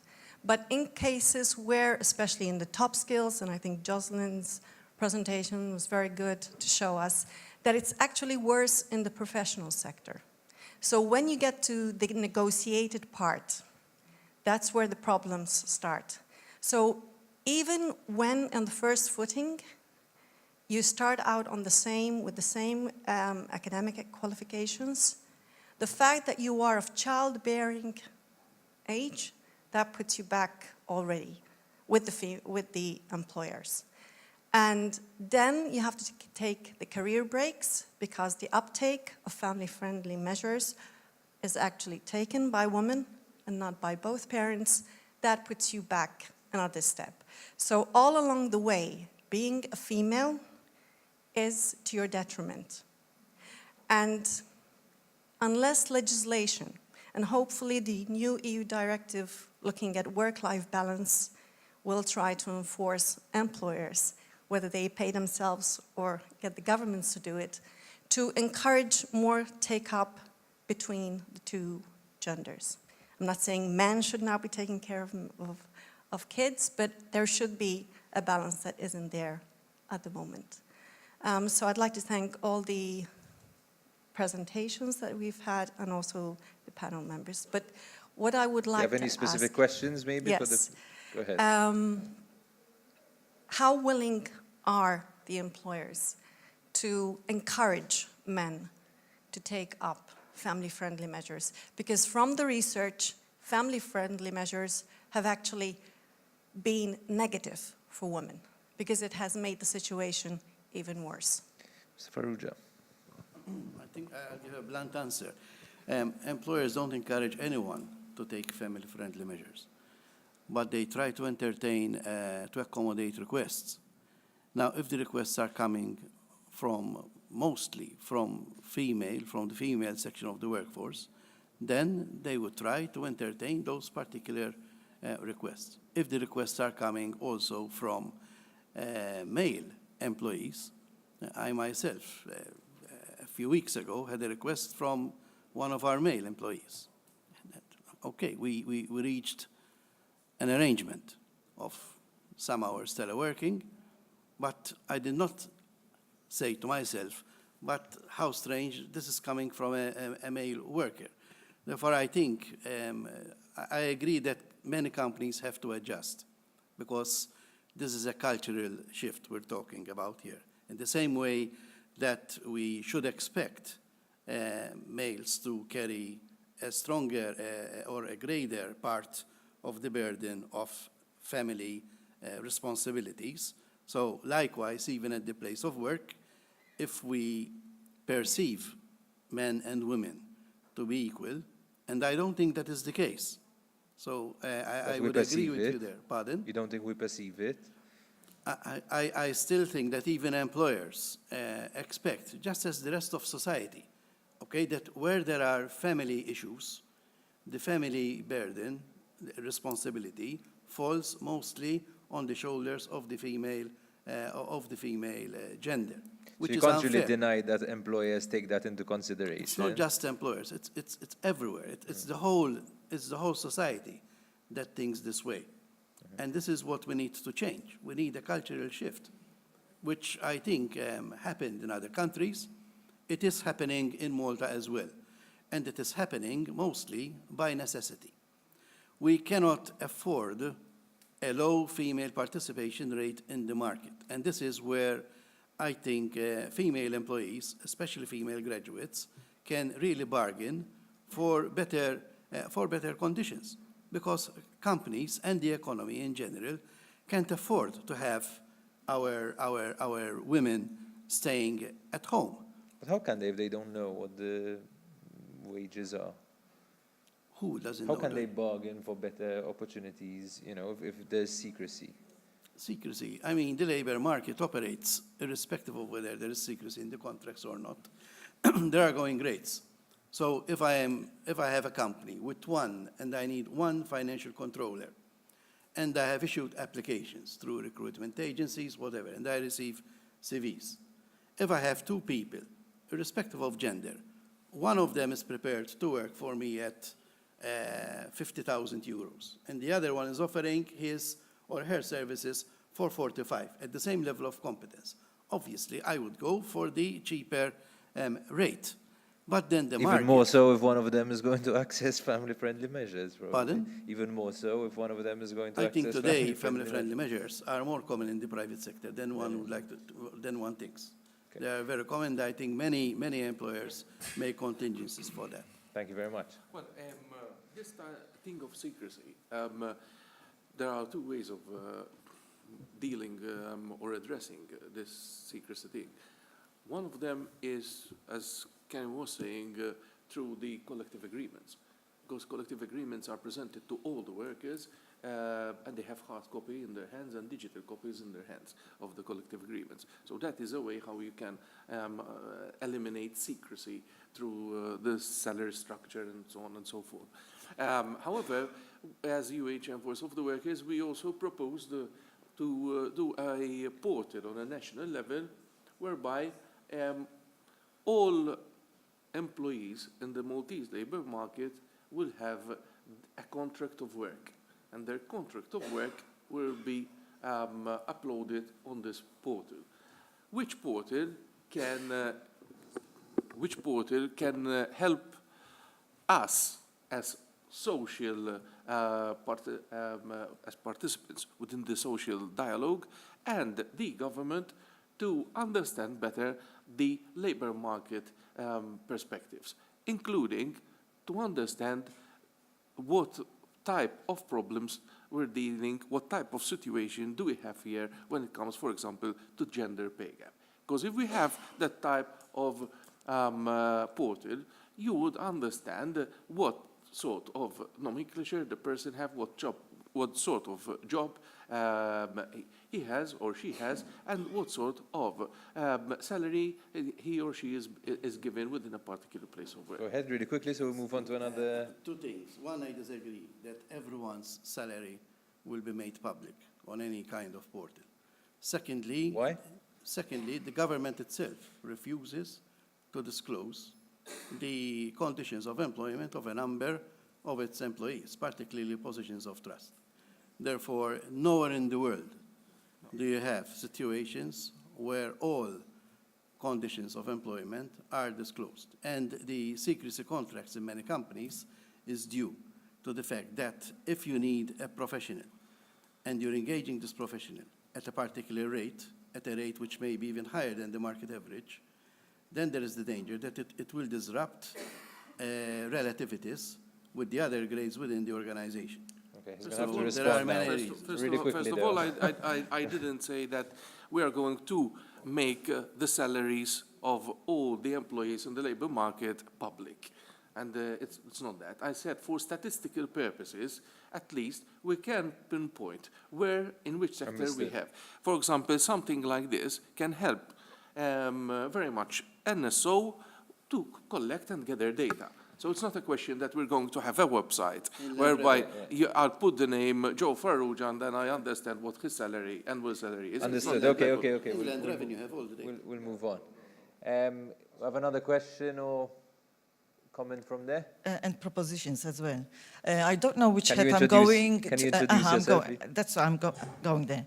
I don't know which hat I'm going to wear, but my name is Josenko Tayer. I'm the coordinator for the Consultative Council for Women's Rights. We are a very educated audience because I think if these kind of statistics were discussed with male employers and they see the discrimination, there would have been a lot of more noise than we were making up here, and the way they were received by the experts on that board. Anyway, as the council, we have also consulted on the gender pay gap. And we think that the responsibility should be shared by employers and employees, not just by employers, because at the moment it seems that if we're going to reduce the gender pay gap, the employers are going to lose out. And we realized that, yes, motherhood is going to decrease women's salaries. In fact, there was a recently research which shows that women who had children before 25 and women who had children after 35, the gender pay gap was reduced because they could work against it. So it's very interesting,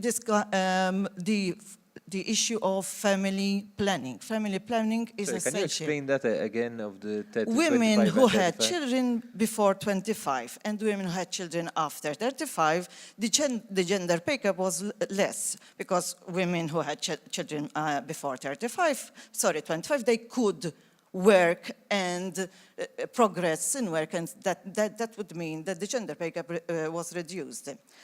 Another issue which we discussed was, instead of calling it maternity leave, it should be called family leave. And the family leave should be shared. There should be a portion that should be taken up by the partner. It can be male or female, because now we have different couples, so we can't say by the men. And the other should be taken by the woman, who underlines that women should take at least 14 weeks for health reasons. So the 14 weeks need to be taken by the women. We also realized that when we added those extra 4 weeks, which are on minimum wage, and there's the maternity fund towards that, the women did not take, not all women took up the extra 4 weeks because they are not on full pay. So this means that we have to look at the 18 weeks, and men only take parental leave when it is paid. So if we do not assign a portion of the leave which is paid, men are not going to take it out.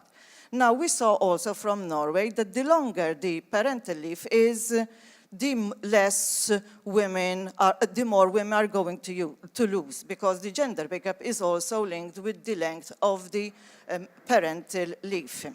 There was also the discussion of sick leave, and it seems that the experts on the board did not accept to introduce sick leave. But no, sick leave, since we have all parents working, we need sick leave for all parents. Now, how that is going to be considered, we were also discussing, should the employees pay more contributions to go towards these extra family leave? Another issue is, for example, if you have things related to kids at school, example, Parents' Day. Parents' Day are sometimes by some schools held in the morning, which means that parents are going to have to take a time off, if they can take time off. For example, teachers can take leave, for example. So, should there be also a mental shift in the way these things are done? Instead of having Parents' Day in the morning, you can have one in the morning and one in the afternoon, so those on shift can access this. There were also parents who have children with disability, and they have to take their children with disability during school hours and their working hours. Should there be a scheme where these parents can access specialists when they are off so that they don't lose also working time? Let's see, job evaluation. There's also, NCP mentioned job evaluation in a conference. We also have to be very careful which kind of job evaluation we're going to introduce in Malta, because in certain sectors, job evaluation are being used to undercharge feminized occupations. So that's another thing we have to... Can I just stop you and ask you a question on family leave, which you mentioned earlier? Can you just explain a bit your proposal on that instead of maternity leave, we sort of scrap maternity leave, have family leave, and it's taken by the couple? Because I think you made a very interesting point as well. And it can be staggered. You can take some of the portion of this leave. For example, when you need Parents' Day, we're going to hold it in the morning. So it's not something you take at bulk. You can negotiate when you take this family leave, and it can be shared by both partners. And it would be paid by the government or by employers? What I'm saying is the three stakeholders should be implicated. We saw that the employers in Malta have some of the lowest, whatever you call them, costs. Yes, thank you. 6.5 in relation to other costs. So can we just take that and discuss that a little and see if we have any opinions on the family leave? I think one point that you made that's quite interesting is that now we have alternative families, gay couples adopting children, for example. Who's going to take the maternity leave? Or I don't know. Do we think that there should be that this should change to family leave? Maternity leave, the concept of maternity leave was intricately linked to the issue of health and safety of the mother that gives birth. So it originated from the ILO conventions, from the idea that a mother that gives birth is not in a position to return to work or to work until the day of confinement.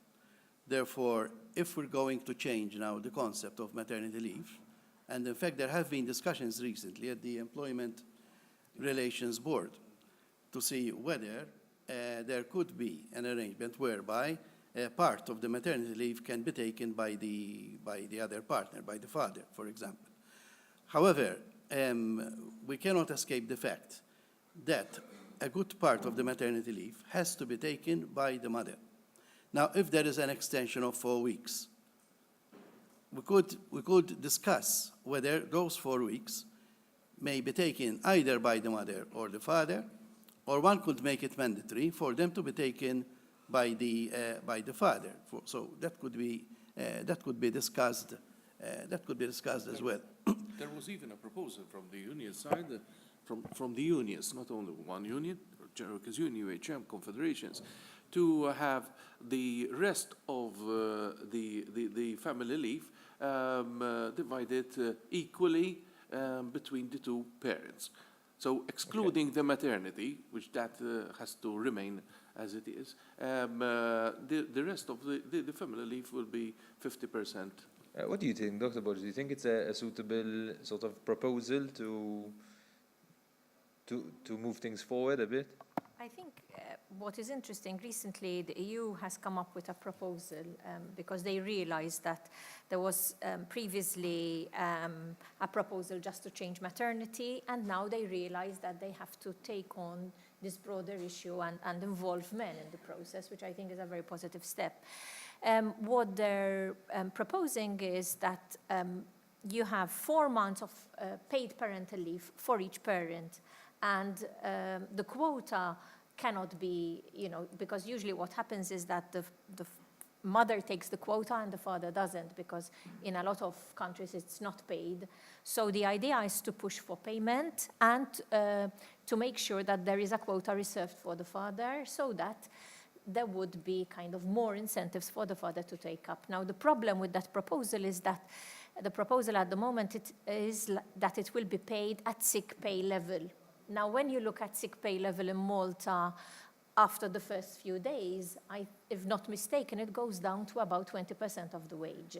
So for Malta, it's another, kind of one of those nice things that the EU will say we have made, but unless, I was asked to give my reaction at the European Parliament, and my reaction was, unless it's paid at least 80%, no further, as I said, when your expenses increase, it is going to take it. So I think the issue of payment, and I think in a country which is, doing very well economically, we have to find some money to support families, because if we don't support families, who takes on the responsibility?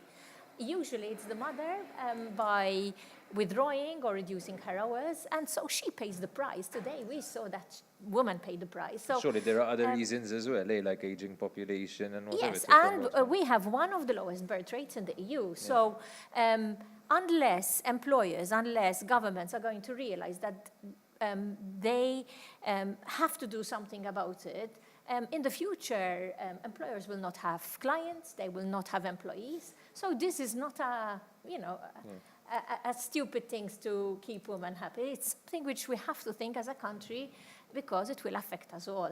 There are guesstimates which, if our birth rates continue as it is, in about 45 years' time, it will be halved, because we are only it is below the replacement rate. So thank you very much. So it's 11:30. I think we'll have a coffee break soon. I don't know if there's maybe one more question we can take. Go ahead.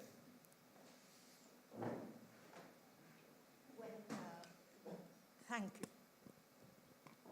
When the lady from the National Statistics Office was giving us her presentation, she mentioned that pay gap in the public service is 5%, and in the private sector, it's 13%. I was a little surprised to see pay gap in the public service amounting to 5%. Public sector. Yes, yeah, public sector. I used the wrong term. Sorry, what's the difference, just to...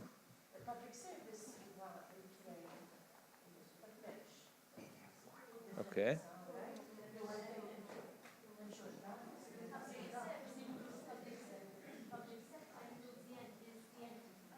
Yes, exactly. But right. the woman's point is that in the public sector... Yes, okay, understood. Right. We'll get her to answer it, but go on. I must say, I was a little surprised, because I was under the impression that there is equal pay for equal work of the same type.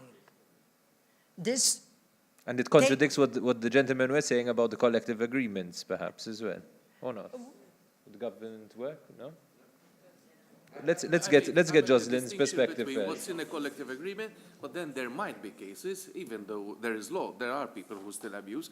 There is a collective agreement. There still might be some abuses, but let me hear Jocelyn first. Maybe you can just clarify the statistics. The gap is there for everyone. If we take a case in point, the public sector, public service, call it what you like, it's there for everyone. You start off as a principal, let's say. We go on a general grade in the public sector, it's very common. You start off as a principal, you get the same salary. A male and the female get the same salary. The female becomes a mother, let's say. She goes on part-time, reduced hours. The hourly rate is the same. So there's no gap there. But we are doing hourly rates. Hourly rates are the same. But the female gets reduced hours, so hourly rate's still the same. At the place of work, there's overtime. The male can do overtime, so he's getting more earnings. The female won't do overtime, she's on part-time. There's a performance bonus, let's say. Since there's career progression, so from principal you become senior, assistant director, whatever, so there's bonuses for certain grades. Males get access to those. Females with their career breaks take longer to get there if they do. So that's when the inequalities start. Okay. Thank you. I see. Thank you for that explanation, because to me it was a very big query. Dr. Borch took us back. She made a reference to 1976, when female teachers, nurses, whatsoever, had only 3/4, 75% salary, having 25% of their salary knocked off simply because they were females. And that was a tremendous injustice. So this is why the maxim, equal work for equal work of the same type, that should be the rule. Thank you very much. For sure. Let us not forget that here in Malta, prior to 1981, women who got married couldn't work.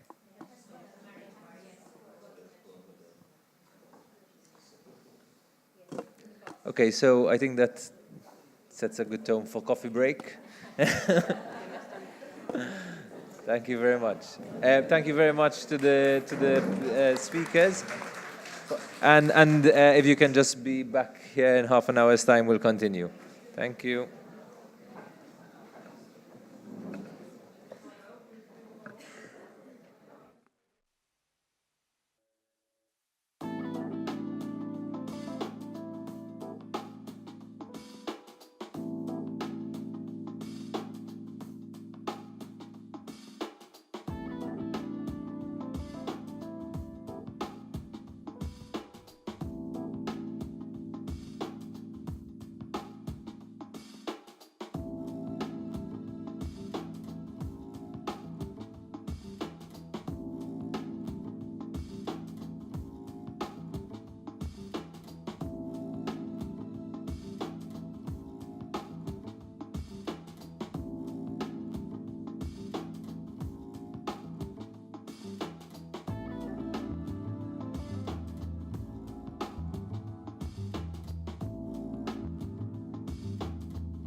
So, welcome back, everybody, and I hope you enjoyed the short coffee break and the marvelous garden here. I now would like to welcome the Honourable Thorsten Viglundsen, an Icelandic politician who currently serves as a Member of Parliament. His presentation will deal with the equal pay standard in Iceland as an example of good practice.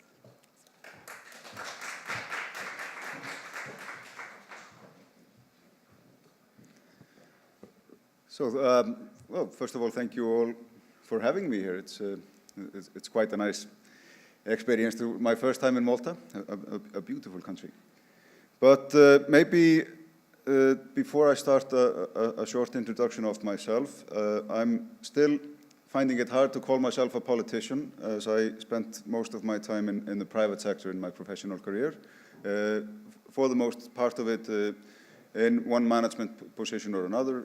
The last 4 years before I entered politics, I served as Director General for the Employers Association in Iceland. Very much similar to your Employers Association, and we have a similar labor market where we have a highly centralized bargaining system with the trade unions. So when I'm talking about the issue of gender equality based on my own experience, it's more from my experience within the private sector and as a manager myself.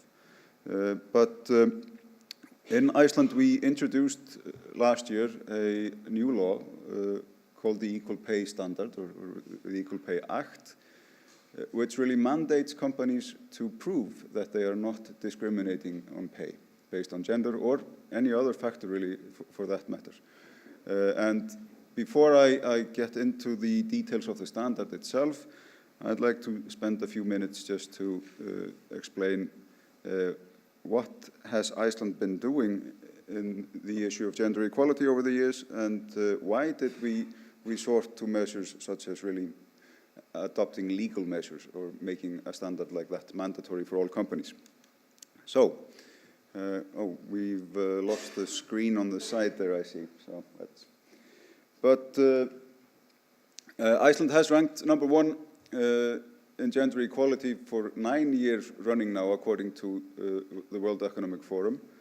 But I would like to point out that even though we are ranking #1, the quest is far from over, and we have more or less all the same challenges as you have been describing here this morning. They may be less in scale, but more or less they are all very, very familiar.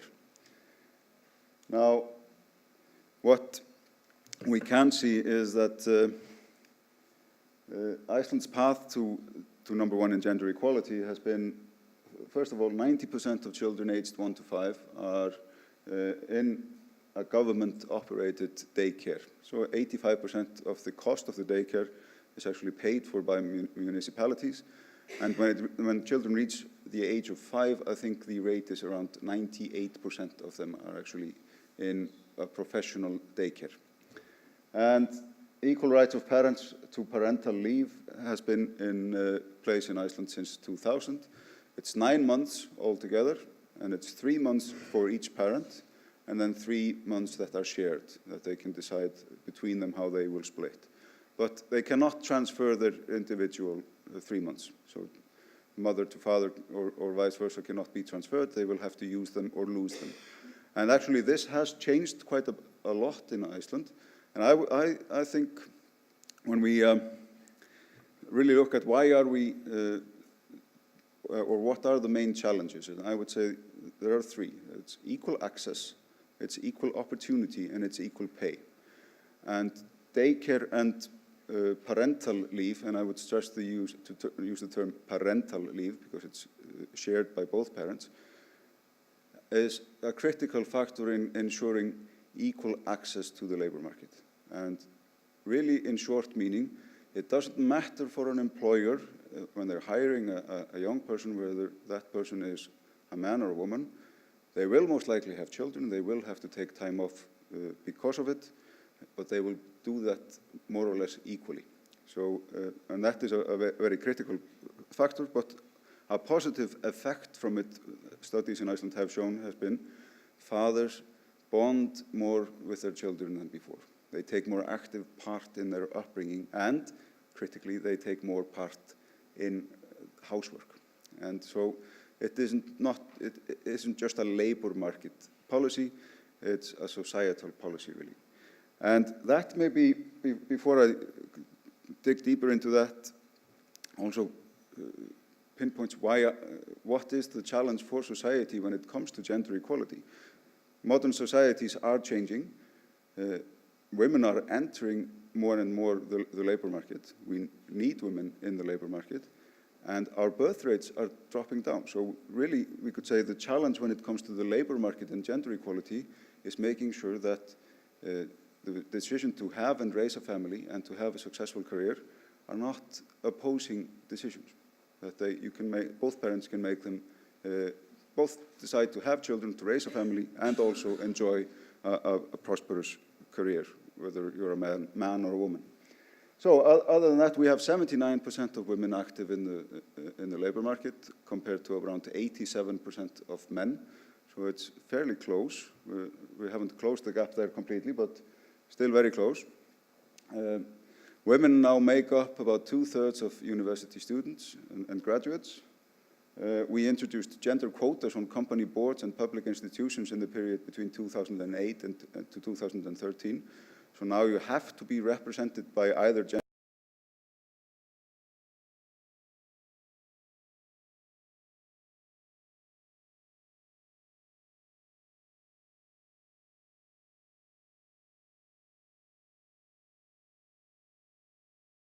One of the reasons why we wanted to do this is it's not just about the composition of the board, it's of course about the career opportunities within that company. And hopefully with a more gender-balanced board, we will also see a more gender-balanced senior management of those same companies. That still hasn't happened in Iceland, but I solemnly believe that it will. As the boards get more established and women on the boards get more established, that will follow. But of course, we will have to monitor that very closely because that is really the aim of the game, to balance also senior management. Now, women in government, we have 46% of our ministers women. We have 38% of our parliamentarians as women. We had a setback in the last election. We were almost at parity there prior to that, and 43% of representatives on municipalities are women as well. And as I previously mentioned, in May last year, we passed the bill on the equal pay standard, and it took effect in the beginning of this year. So the first companies are being certified during this year. Now, what I would like to stress, this is a picture, the black and white picture there is a picture on the Women's Day Off or Women's Strike in 1975, where majority of Icelandic women went to the streets to really protest their situation in society. And we could really see that changes in gender equality in Iceland bear their roots from that day. And so I always like to stress out change in terms of gender equality, it doesn't just happen. This isn't something that we have to just be patient and wait for as women are getting more educated, as women are getting more involved. It's driven. It's a result of a sequence of hard-earned events or decisions that have been taken by government throughout the years. And, of course, by this woman, that was our leading example, Her Excellency Vigdís Finnbogadóttir, the first female elected president. And she was president between 1980 and 1996. And really a representation of the change that Iceland was undergoing at the same time with the political empowerment of women. Now we can see that that is really critical, and we could say the political empowerment of women as a result of the strike in 1975 was a turning point in the gender equality struggle. And we can see how the gap has been closing. So at the time, men were 95% and had persistently been 95% of members of parliament prior to that. But we had a special women's alliance running for parliament in 1983, and from that point on, it really started changing. And like I said, in our last election, we almost reached parity. It was a ratio of 52-48 or thereabouts.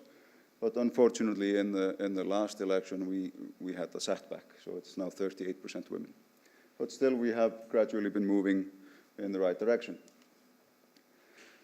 Now, why do we need to go so far as to take legal measures? And like I said, from my background, I have worked for an employers association. I'm very much a firm believer in a favorable regulatory environment for business. We need to keep business competitive, and I know all those arguments. And yes, such a legislation like this comes at a cost, there is no doubt. But the problem is, this is the sort of manifestation of gender inequality in the labor market. Family responsibility is borne by women. Parental leave is taken by women, more or less. Unpaid care work is done by women. Part-time work is more done by women than men. Career development is then less favorable, we can say, than for women than men. Then we have the gender pay gap, and we must always bear in mind when we talk about the gender pay gap, that is when we have explained everything away. And I say we also need to take a look at what is the overall difference between earnings for men and women.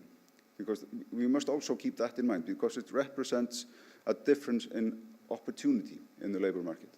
So never forget that even though we can explain away a large portion of the difference, it still matters how the overall difference is. And it all translates into the fact that women, for example, when we look at Iceland, women on average earn 20% less than men for a full-time job. Our official gender pay gap is 5 to 8%. So there's a big difference there between. But when it comes to pension benefits, they are about 33% less for women than men because of the absence away from work throughout their career. And that is both a cost borne by women and also by society, because twice as many women as men have to rely solely on public pensions in Iceland because of this. So this is not just we could say, the proprietary right of businesses to decide on pay. It translates into a social cost, and that's why we need to act. And it is, of course, the obvious one, the human rights issue of equal pay for work of equal value. Now, the gender income gap is widening according to both the World Economic Forum worldwide, but also in Iceland. And really, we have made no progress of any real consequence for the past 10 years. So even Iceland being #1 in terms of gender equality, we are experiencing the same struggle in closing the gap. And that is why we decided to introduce the equal pay standard. And just to describe it briefly, it is a standard that was developed together with both the social partners, i.e. trade unions and employers, and government. And it's been in development in Iceland since 2008. And initially it was thought or introduced as a voluntary standard, as a standard that companies could adopt, but were not mandated to do. But we decided to take a different path with that a little more than a year ago and actually make it mandatory. And I believe very firmly that we will only get the most ambitious companies to adopt a standard like this voluntarily. We need to make it a mandatory one if we really want to reach the full depth of the labor market. Now, to describe it briefly, it's modeled as an international management standard. The standard itself is relatively simple, and I'll get into the details of it a little bit later. But it's all about really classifying work and making the salary decision process within the company transparent, not the salaries themselves. They will not become public or transparent, but the process in how salaries are decided on becomes transparent and it becomes documented. And that means an independent external auditor can come into the company and say, well, we have your pay system here that is designed according to the standard.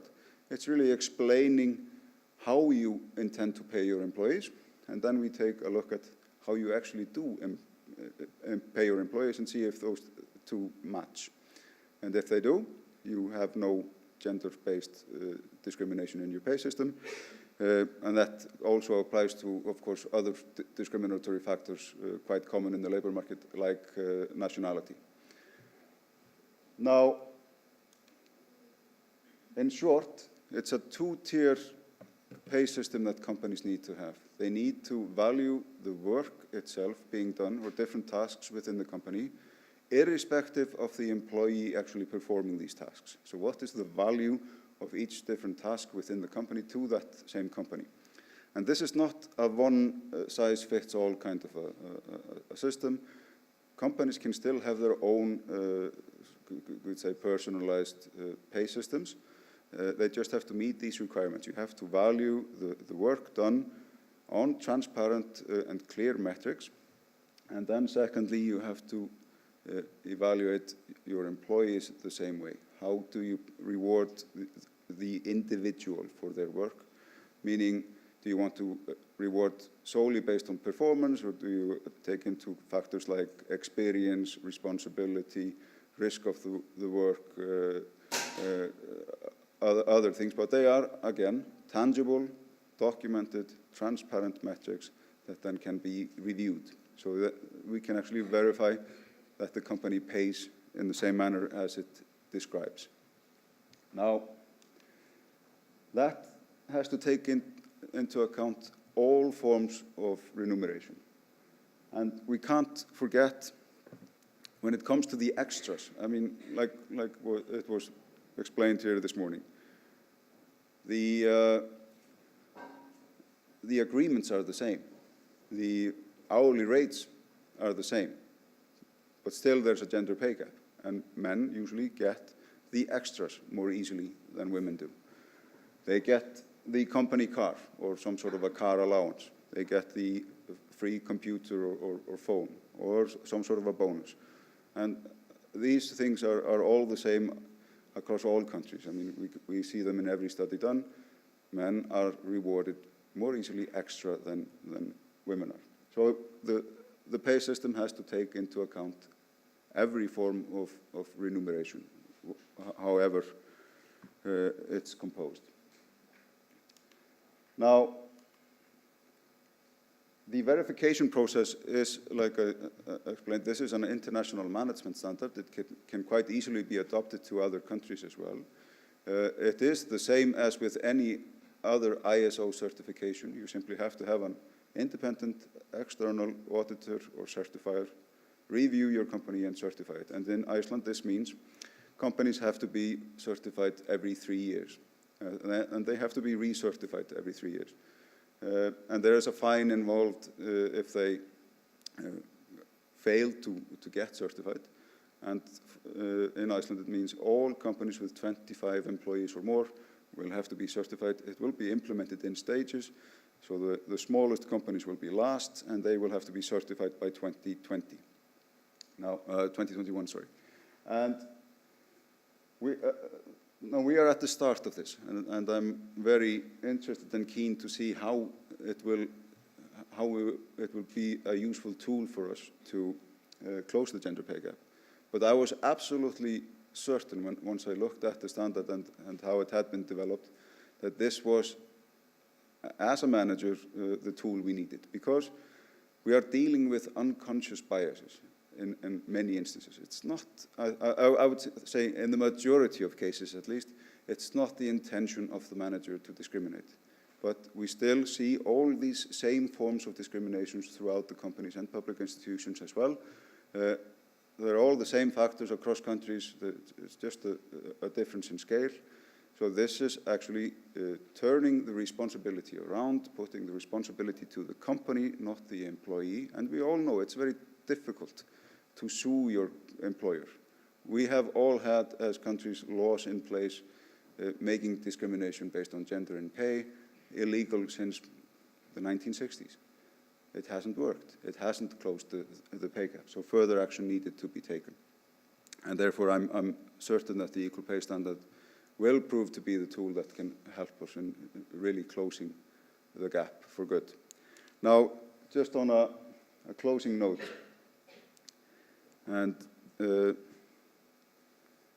listening, of course, to this morning's debate as well, men have to get involved in the equality debate. Up until now, and that is the same in Iceland, the debate or the struggle has been driven by women. And sometimes I feel like men look at it as some sort of a threat to their own position. And of course, we are in a position of privilege. We have to admit that, but we have to take part in closing it. And why? Well, I mean, of course, it's the basic human rights issue to begin with. But secondly, if that isn't enough for us, there's an economical argument to it as well. More equal societies are richer societies. There's simply more to be spread around, so to speak. So there is definitely, and they're more equal, more just, they're simply more fun societies to live in. So there's something in it for all of us, and men have to get involved. And then if that isn't enough for us men, there is also statistics that shows that men live longer in more equal societies. So we can just take part in it for our own gain. But I want to thank you for your attention, and again, thank you for inviting me here.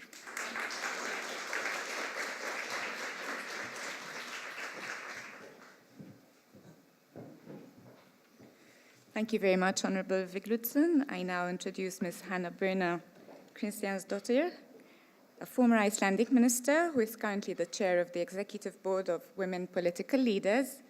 Ms. Kristjansdottir will be speaking about advocacy towards the economic empowerment of women. Thank you. Thank you so much. How happy I am to be here with you, ladies and gentlemen. First, let me use the opportunity to thank Her Excellency, which is not with us now, but was here with us this morning. Thank her once again. Please send her my best and kind regards for allowing WPL, Women Political Leader, once again to have a voice in this beautiful palace of yours and have a voice in what needs to be done when it comes to gender equality. So thank you for that. The former speaker, my friend from Iceland, is getting used to calling himself a politician. I'm trying to get used to not to calling myself a politician. I was in politics for a long, long time in Iceland. I'm a former member of the local government of Reykjavik. I'm the former mayor of Reykjavik, then went into parliament, and then became a minister of Iceland.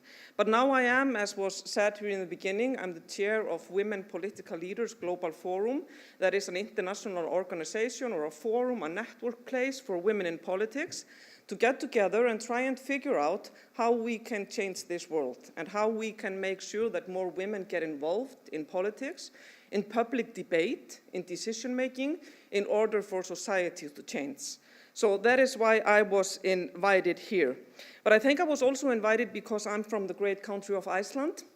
And as you know from Malta, we from Ireland tend to want to try and brag ourselves about something. Sadly, we from Iceland cannot brag ourselves about the weather conditions. For us, for example, this day would never happen. And if it were to happen in the midst of July, we would take the day off and enjoy the sunshine with our family. That's how it is in Iceland. So we cannot go on international journeys saying, oh my God, you should come to Iceland for the weather. We can neither say you should come to Iceland for the low cost of living, because it's one of the most expensive cities in the world, but we can come to other countries and say you should try and make sure that you do things when it comes to gender equality the way Iceland has done it. So, and the privilege of being from Iceland, a woman from Iceland talking about gender equality, is that we have men like the humble Þorsteinn Víglundsson. I'm not expecting you to try and pronounce his name, it's seriously difficult. But he is a former minister from Iceland. He was the one that introduced and made sure that we took on the equal pay standard. But not only that, he was the minister of social welfare or welfare in Iceland, and he added to the name of a minister, the Minister of Gender Equality as well. So that's how men in politics in Iceland deal with these matters, and that is the reason why this is a consensus issue at home. And this is why we can be so super proud of that. And because he didn't mention it, I like to take the opportunity to mention it. I was here, I'm supposed to talk about the importance of the economic empowerment of women. And I'm going to throw this all in. I'm going to talk about Iceland, WPL, and economic empowerment, and try and make sure that you understand, both from a professional, political, and personal experience, why this is so important. Please allow me to give you, because it's mostly women in here, to give you an advice. Never think about this or even talk about this as a woman's issue only. It is not a woman's issue only. And don't, because I was listening to the debate this morning, this is not, either is this not just a cost issue. It's a society's issue. It's just as well an issue for man as a woman, and it's just as well a benefit issue as a cost issue. Because we tend to talk about gender equality and start talking about the costs. While we run a society, we have kids. And if we want to continue doing that, that's the benefit, and we have to find ways to make that happen. It's always the constant debate about us women asking for something, asking for us to be sort of benefited through life, and asking for some more costs either by governments or companies or the businesses. That is not the issue. The issue is about building good societies, a better world where we all have the same opportunities and where we can provide the same for a girl and a boy. And if we are not willing to do that, then we should maybe sit down and discuss whether or not we're going to continue this. Because this is, for me at least, one of the most important questions we are faced with today. But let me begin, before I go into the fact that I'm from Iceland and why we have done great things, let me tell you something about the forum that I'm working for. It's called WPL, Women Political Leaders Global Forum. It includes not only the internationally or all nationally elected women around the world. That is our fraction of women in parliaments. Then we have women in governments, and then we have women mayors international. So these are the three fractions of women political leader, and our mission is just one. We just have one mission. And to move away from politics into that kind of clear states where the mission is one, not just everything and anything, we have one mission, and that is to increase the number and influence of women in politics. Plain and simple. We really don't care how national governments or how politics do that. We don't have any opinion on that. We just want it to happen. And why do we want it to happen? Why is it important? Because it secures diversity. It makes sure that we run better societies, in our opinion. And is this still needed? The average globally, internationally, in parliament, 23% of members of parliament in the world are women. And this is 2018. And we're debating, do we really have to discuss this? Yes, they are only 23%. When it comes to governments and ministers, women are 18%. And when it comes to heads of states, like Your Excellency, we have them 7%. So yes, when these are the figures, this is a mission that is needed to be worked on, and a mission that is clear and simple and has to be addressed. We do this in many, many ways. And I mean, I know that we have moved in the right direction. I know that we have moved hundreds of years in a way. I mean, Thorsteinn was showing you earlier the figures from Iceland. I mean, and that is because people might ask, and I heard earlier, how can we change the situation? This will not change if the voices of women are not in your government, parliament, or on the national states. I mean, you could find men like Thorsteinn, but they are not the majority still. So this will not change unless the figures that I've been describing will change. Women need to be at the table in order for this to change. It's absolutely essential. And I mean, of course it has been changing, but it's still 23%. And if we move at the same pace as we have been moving, statistics show that this will take 100 years more. So not in our lifetimes, not in our daughters' or sons' lifetimes, it will take 100 years. So this is why it's needed. And many people say, and I often hear, I mean, this is just the culture. This will just have to take its time. You will just have to be patient. This will happen, not in your lifetime and maybe not in your children's lifetime, but just wait. For me, this is unacceptable. We cannot wait. And then I want to tell you this, because Thorstein so clearly showed earlier the statistics, like on the slide up here. From a personal point of view, and that is why I want to say to all of you, this can't be changed in a lifetime. I have a mother which is still really active, relatively young, 73 years old, was born in 1944 in Iceland. For me, she runs faster than me. She's more active than I am in cultural, adventurous things. So it's not as if she's like 100 and something. She's still up and running, doing her things. When she was born in 1944 in Iceland, in Reykjavik, Iceland, which is the equality wonderland of the world, there was no woman, neither in local government nor in parliament. That was her reality. That is how she grew up. She gave birth to me in 1966.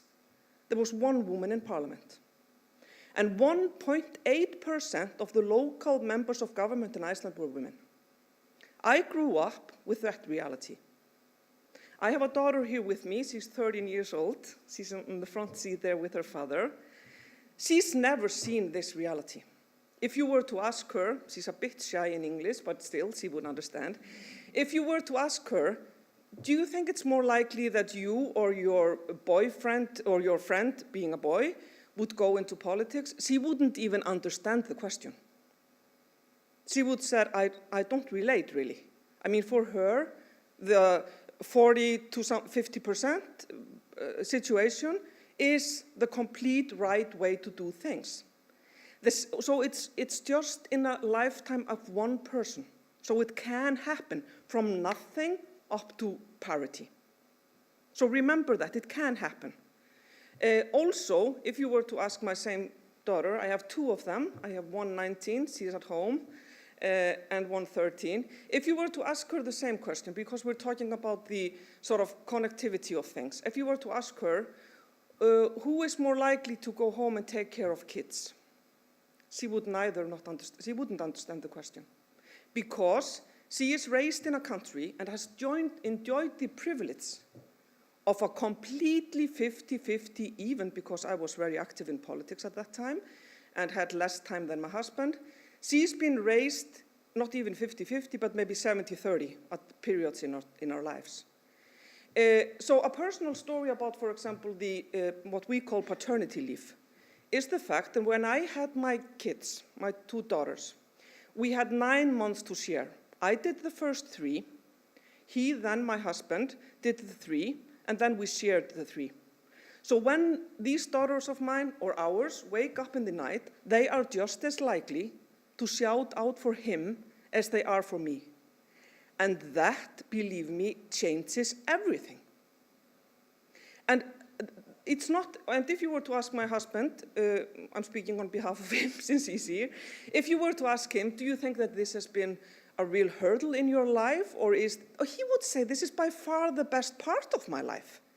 I mean, we are not only not giving women opportunities to access the labor market and do what they want, we are not allowing men, to have a say in what is hugely important in everybody's life. We are taking that away from them, acting as if they are colder than us, not as nurturing as us, not as kind as us, and we're saying, please, as I heard this morning, and for me, sorry if I'm being impolite, but one day, I mean, we are allowing them to take several hours off or days off just to sort of enjoy the first moments.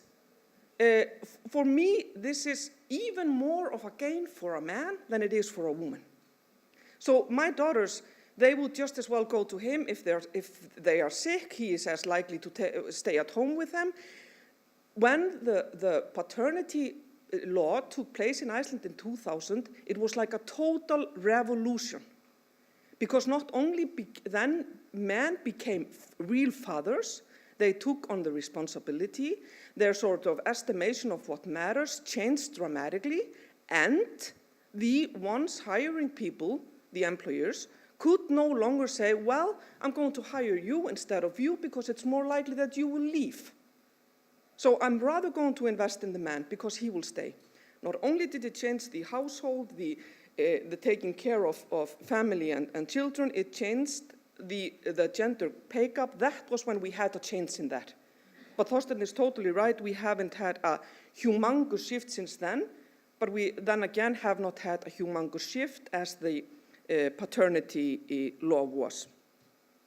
So these are the things that I would like to state and remind. I would also like, again, because we talk about the economic empowerment of women. And again, we often talk about that as a women's issue, which of course it is not. I mean, we can either think about that because the gender pay gap is and the economic empowerment will take way longer. I told you earlier that it will take 100 years for us to reach parity in politics. If you look at the economic issues and the gender pay gap, it is estimated to take 217 years if we do nothing. If we just sit by, it will take 217 years, meaning what? That in 2235 or something like that, we will be saying, okay, we have it now equal, which of course is for me outrageous. Or we can opt for, as Thorstein was introducing, some kind of rules, some kinds of law, some kinds of implementation, because gender equality doesn't just, it won't come to us on a tray. It will never do that. We will have to fight for it. We will have to make sure that we do it. And if we do that, let's say that the nations of the world say we are going to change it because, again, it can be changed. They are saying that the GDP of the world will increase by 25%. So let's just move away from it being just and right for women and looking at how we want to grow as nations and the world. We can either wait for 217 years and do nothing and see no growth, or we can do this and see growth. And for me, that is a pretty easy choice, if you like. They're saying that if we were to do it, the World Economic Forum says that the GDP of the world will increase by 25% before 2025. So I'll go on the route to 2025 with the growth rather than just waiting and sitting. And again, that's why I want to state and stress the obvious that we can do it. It is possible. And we can do it not only by changing our mentalities, not only by talking about it, not only by pushing for it in politics and everywhere. We also need, as Thorstein has been doing in Iceland, we need to take the step. We need to do it. For example, let me just remind us, because we sometimes talk as if there are no legal barriers. That's just somewhere else. It's not in our continent or our part of the world. Recent studies show that 90% of the almost 200 countries that were looked at still have legal barriers when it comes to economic empowerment of women.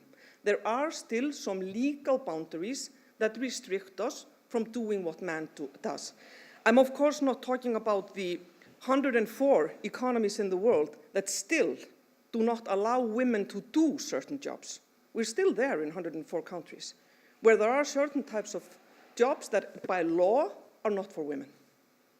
We still have 59 economies in the world that have no laws on sexual harassment in the workplace. No laws, not even addressed. And we still in 18 economies in the world have laws where husband can say, no, I don't want you to work. Where it's just sort of, the husband can decide whether or not his wife can work. I'm not talking about these countries. They are somewhere where we don't want to look at it and say, let's try and do this. But we still have 90% of our world having laws that do not allow women the same rights when it comes to economic empowerment as men do. So this is why, again, coming to my first point, it is so utterly important to make sure that women have a say.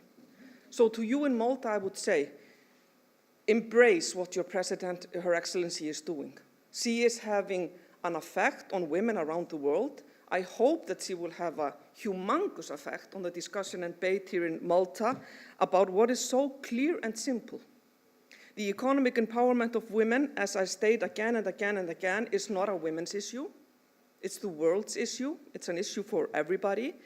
And it will change not only the way the world sort of grows and progresses, but also the way our lives can be better. I want to state, but Thorstein did this really importantly, so I'm not going to sort of say that again and again.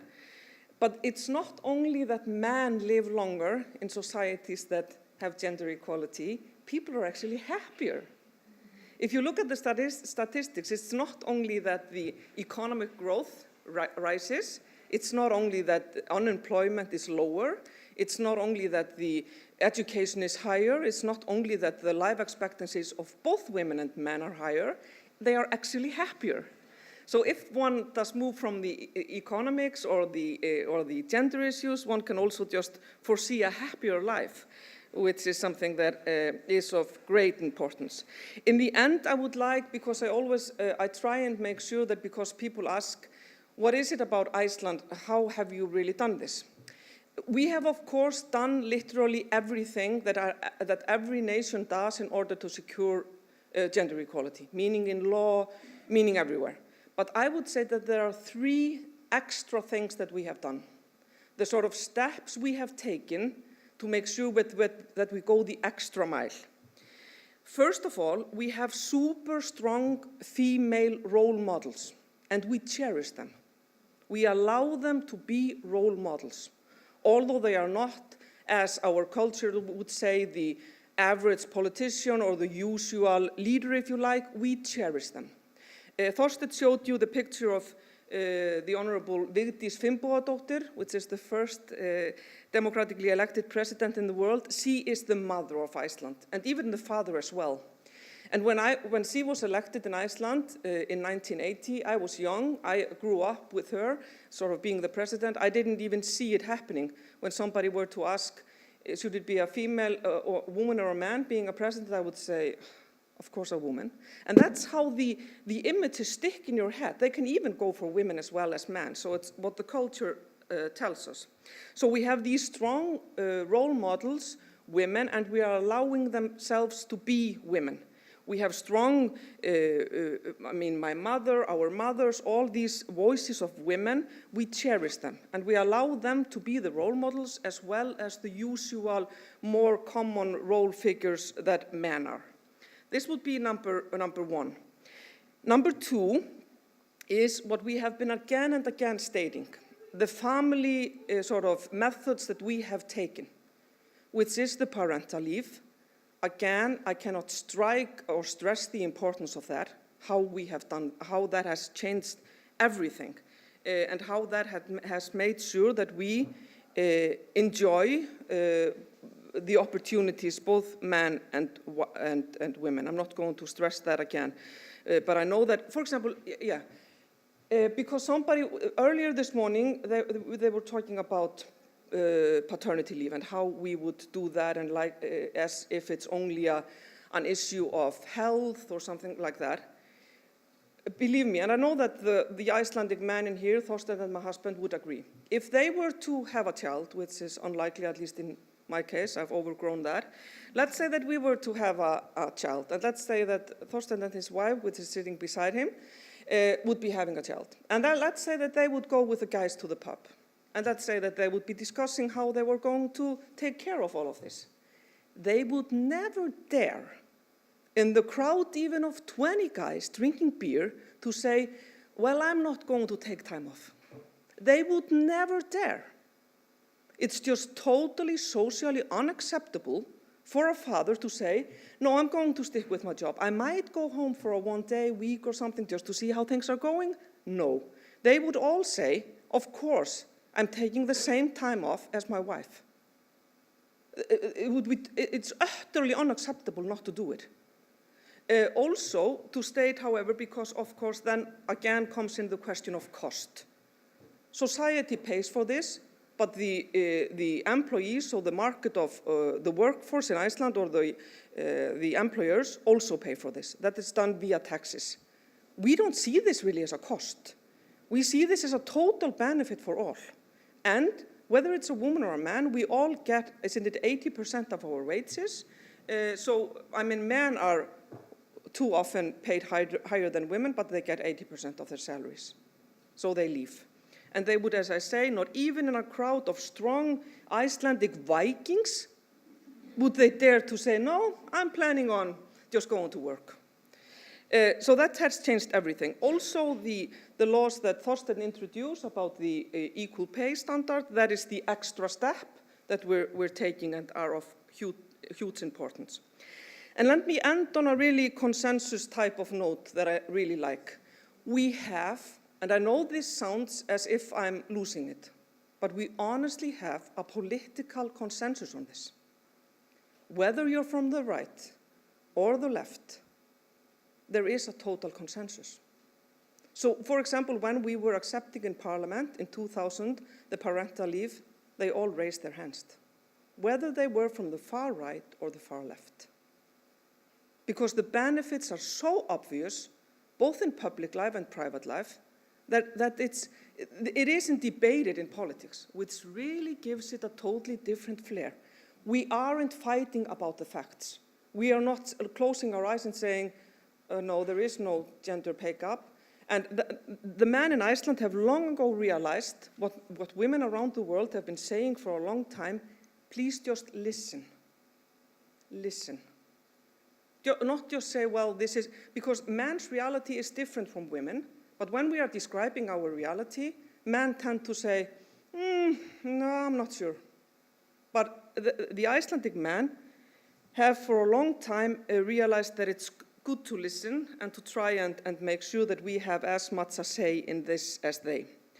So courageous women of Iceland have made the changes we have been talking about, but also kind men, which is really important. So I think I'll leave you with that. I would like to again extend my great thanks to Her Excellency for everything she's doing for my organization and for women around the world. And please, again, I would like to leave you on the note of making sure that what she is trying and fighting for will happen here in Malta. And believe me, it will not only be great and good for the women of Malta, it will be for the men of Malta. You will be happier, you will live longer, and just everything will be super great. Isn't that the way to end it? Thank you.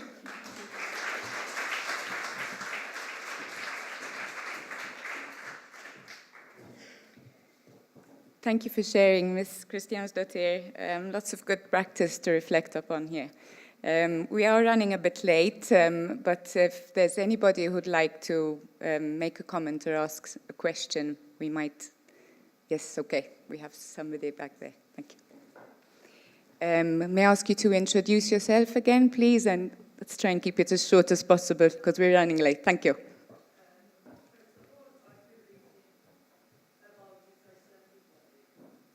And there was this critic who criticized the Icelandic model because, yes, you're reaching number one, but eventually the gender pay gap will remain there because of the lengthy parental leave.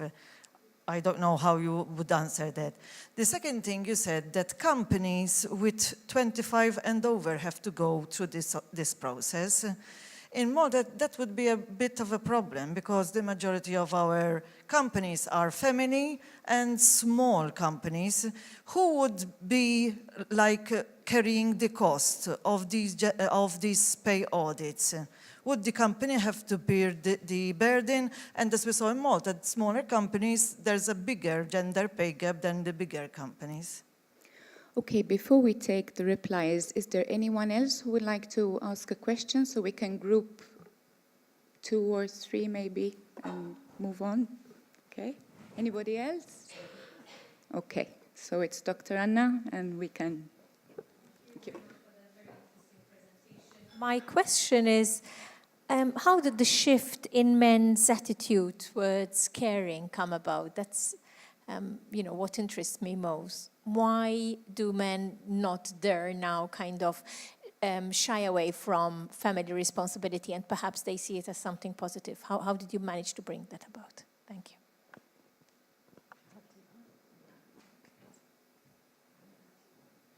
I don't know who'd like to answer first. Because I'm short at it. So, well, first of all, maybe To start with the expense of certification. That was an argument made in Iceland when we were introducing the bill. This would be too expensive for business. And my point, we did some study on it, and we said the implementation cost of it is around 0.1 to 0.3% of your annual payroll. It's an expense, but it's not a big one. When you look at the fact that women are being paid 5 to 8% less on average, when everything has been explained away, their expense is much greater. So we felt it was completely justifiable to pass the expense on to the companies.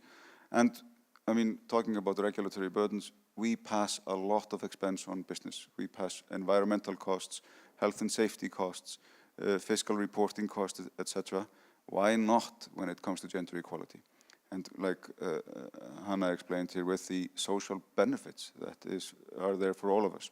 So in my mind, there was no doubt, yes, there is an expense. It should be borne by business, and it should be business responsibility to really close the gap. Regarding the existence of a gender pay gap due to a lengthy parental leave, I disagree with that. But the key is equal rights to parental leave, and that relates to the shift Dr. Borg was referring to. My reality having children, I have 3 daughters, my wife who is here with me, there was no parental leave for our first daughter, and we were living abroad where there was no such scheme for our second as well. This was not man's participation in paternal leave at the time was not obvious or you could say self-evident. But it really changed quickly, and I experienced it myself as a CEO of a company in the period when the law was taking effect. It was practically overnight, because the right was there, because it was an individual right, men started using it. And that was just a shift that happened over a period of maybe 3-4 years, from really relatively very short participation by men to using at least the full extent of their own individual right. So that is the key. It has to be an individual leave for each parent. And Iceland is actually now debating lengthening that leave to 12 months and changing it from then 3 plus 3 plus 3, like we have today, to 5 plus 5 plus 2. So really, in essence, lengthening men's part of the parental leave.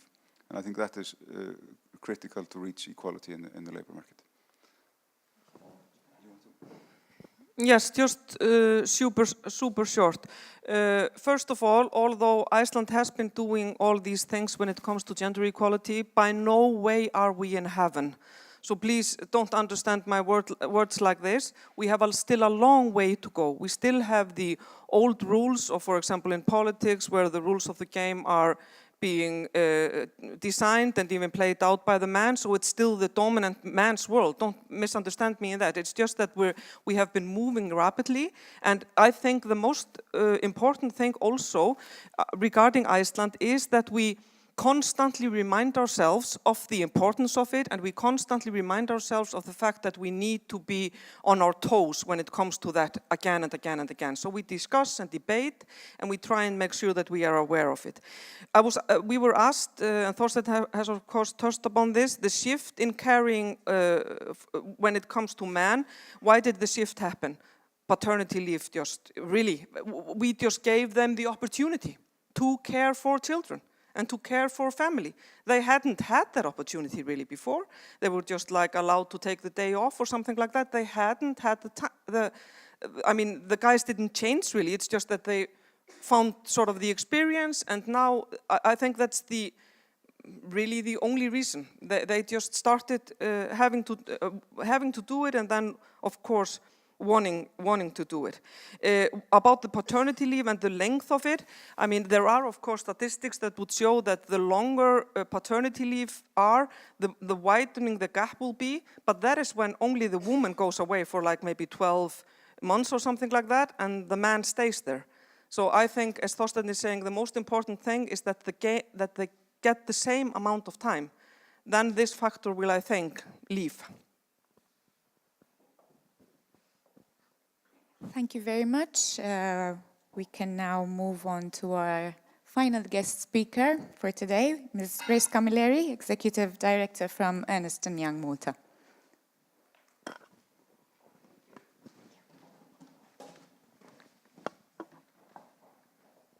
So I'll keep it short now because I think we've heard a lot of very interesting discussions earlier on. I think during this morning's session, we heard a number of interesting and in some cases, I would say shocking statistics. 10.6% of a gender pay gap. Finance and insurance, one of the most important sectors in our economy with a pay gap of 28%. Parent gap of 16%. Education gap of 18.7% for our tertiary educated students. I think while it is clear that the gender pay gap arises from a number of factors, the clearest one of all is the fact that there is a lower participation of females in certain positions, the higher paid jobs, so the managerial and leadership roles. I work for an organization that actually prides itself in being an inclusive and diverse organization. However, there are still issues that we need to face because today we still struggle with under-participation of female at certain levels. And we definitely need to address that in order to start addressing the gender pay gap. What should we do to do this? I think we've heard a lot of very interesting examples coming out of Iceland, and they definitely are applicable to Malta. However, what there clearly needs to be is commitment by all the stakeholders here, and the stakeholders being not only the government, but also employers' organizations and the employers and the business community at large, so that we can take target action to level the playing field that we have today. How can we do this? I think we need to champion diversity at every level of the organization. We need to make conscious decisions to ensure there is a level playing field, and that even our females are having the same opportunities to advance within an organization. How can we do this? We need to address and remove the unconscious bias that we have. I mean, unconsciously, we even don't realize that we think maybe a female does not want to become a director in an organization. She does not want to become a partner. She does not want to move on. She wants to stop at a certain level. So we need to start addressing that whenever we have discussions and talks with our female employees to ensure that they can reach their full potential. Support women to progress in their careers, I think including mentoring, sponsorships, ensuring that family-friendly measures are actually family-friendly measures and not female-friendly measures, that if there is flexible work environment, it is flexible for both. I myself have made use of flexible work environment in my organization, and I see that also my male counterparts are also making use of it. If we need to go out, pick up the children, I do it, but my counterparts also do it, which, at least for me, it feels that we are on a level playing field. I am not the only one leaving work at a certain time. They also do it. So there isn't a difference between us. And I think we need to continue having that and championing that across organizations throughout. We need to ensure that we monitor recruitment, promotions, and performance assessments to make sure that they are fair and that there isn't that unconscious bias coming in whenever we do them.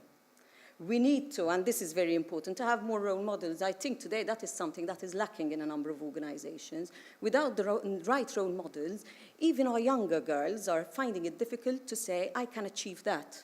So it is important to have strong role models, as you clearly stated. And we also need to create the culture where different perspectives and diversity actually works. That we know that it is important to have diverse thoughts within our boardrooms. As we said today, females are very underrepresented in boardrooms in Malta. So there isn't the acceptance that females bring a different perspective, a perspective and a different skill, which is very important for making decisions. So we definitely need to make a conscious effort to target high female representation at the leadership level. Although we say we cannot wait for culture to change, for things to be done, we definitely need to take culture into account. And by culture, I think we need to start addressing it from now, addressing it from our homes, the way that we do not treat boys and girls differently in the homes, but also addressing the culture in schools, ensuring that girls and boys see the opportunities of what they can achieve in exactly the same manner. They do not think of one job, which is a male job, and another job, which is a female job, because we still have a certain level of stereotyping within our schooling. There is, of course, the legal requirements that one can consider, and I think a debate needs to arise on those, and this forum could be the right forum for us to start debating on certain legal measures that the country can consider going forward. At the end of the day, why do we want to do this? I think ultimately it is all about doing the right thing and building a better working world, creating the right environment for everyone, be it male or female, to prosper and achieve their full potential. And I think ultimately we've also seen, as you rightly said, it is not a female discussion, but it is also an economic one. We need to have our females participating at all the right level and bringing in their experience within the labour force. I think today's event is an extremely important milestone to start raising awareness and creating this debate. And it's a healthy debate. We as EY are very proud to be part of this initiative and will continue to support Her Excellency's initiative over the coming months in continuing this debate and also creating more awareness going forward. So we also have a number of initiatives which will be going forward to create more awareness, because the more we create awareness, I think the more it will be, the discussion will take place going forward, and one becomes more aware of what needs to be done. Slowly, slowly, but it will have to be done. Thank you.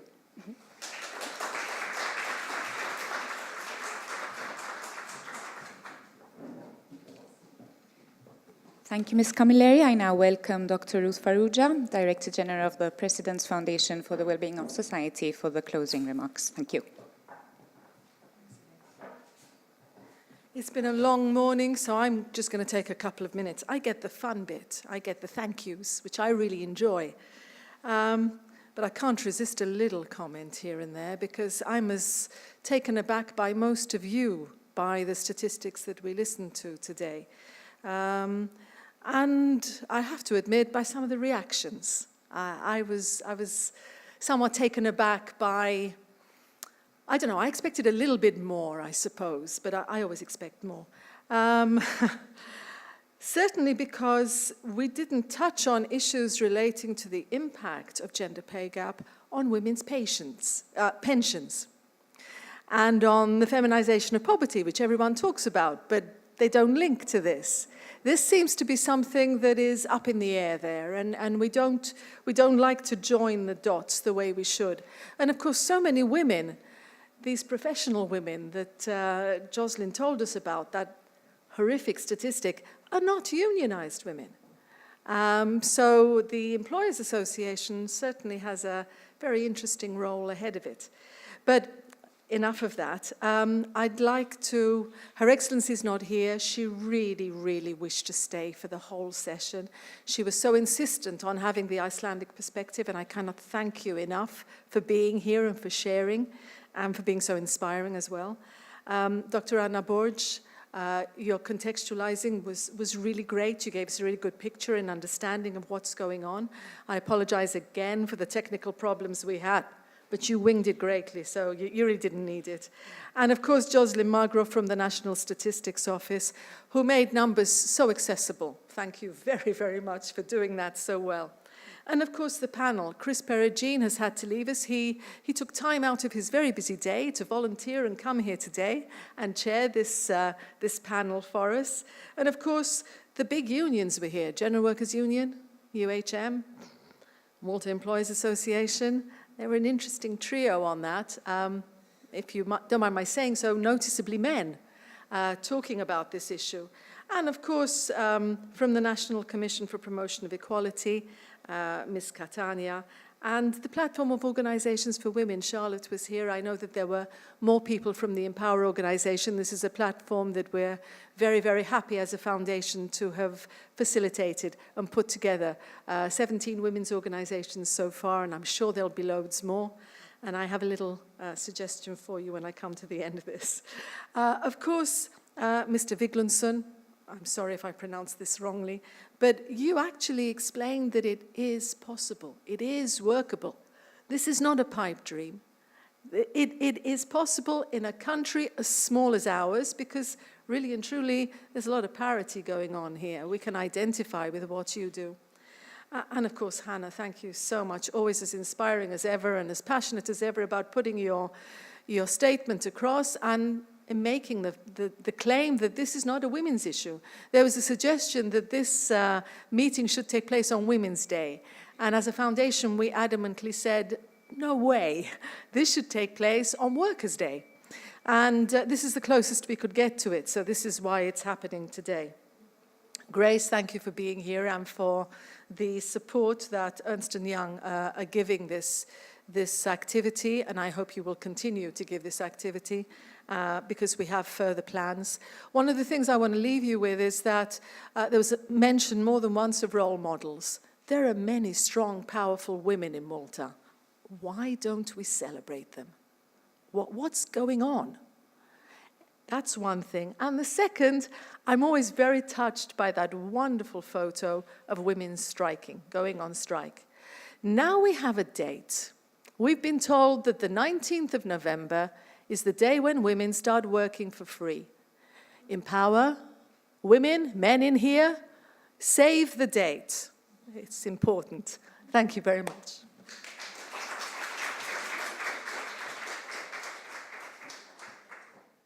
Thank you, Elaine, for reminding me I have a few goodies to give out just as a little memento. Thank you so very much.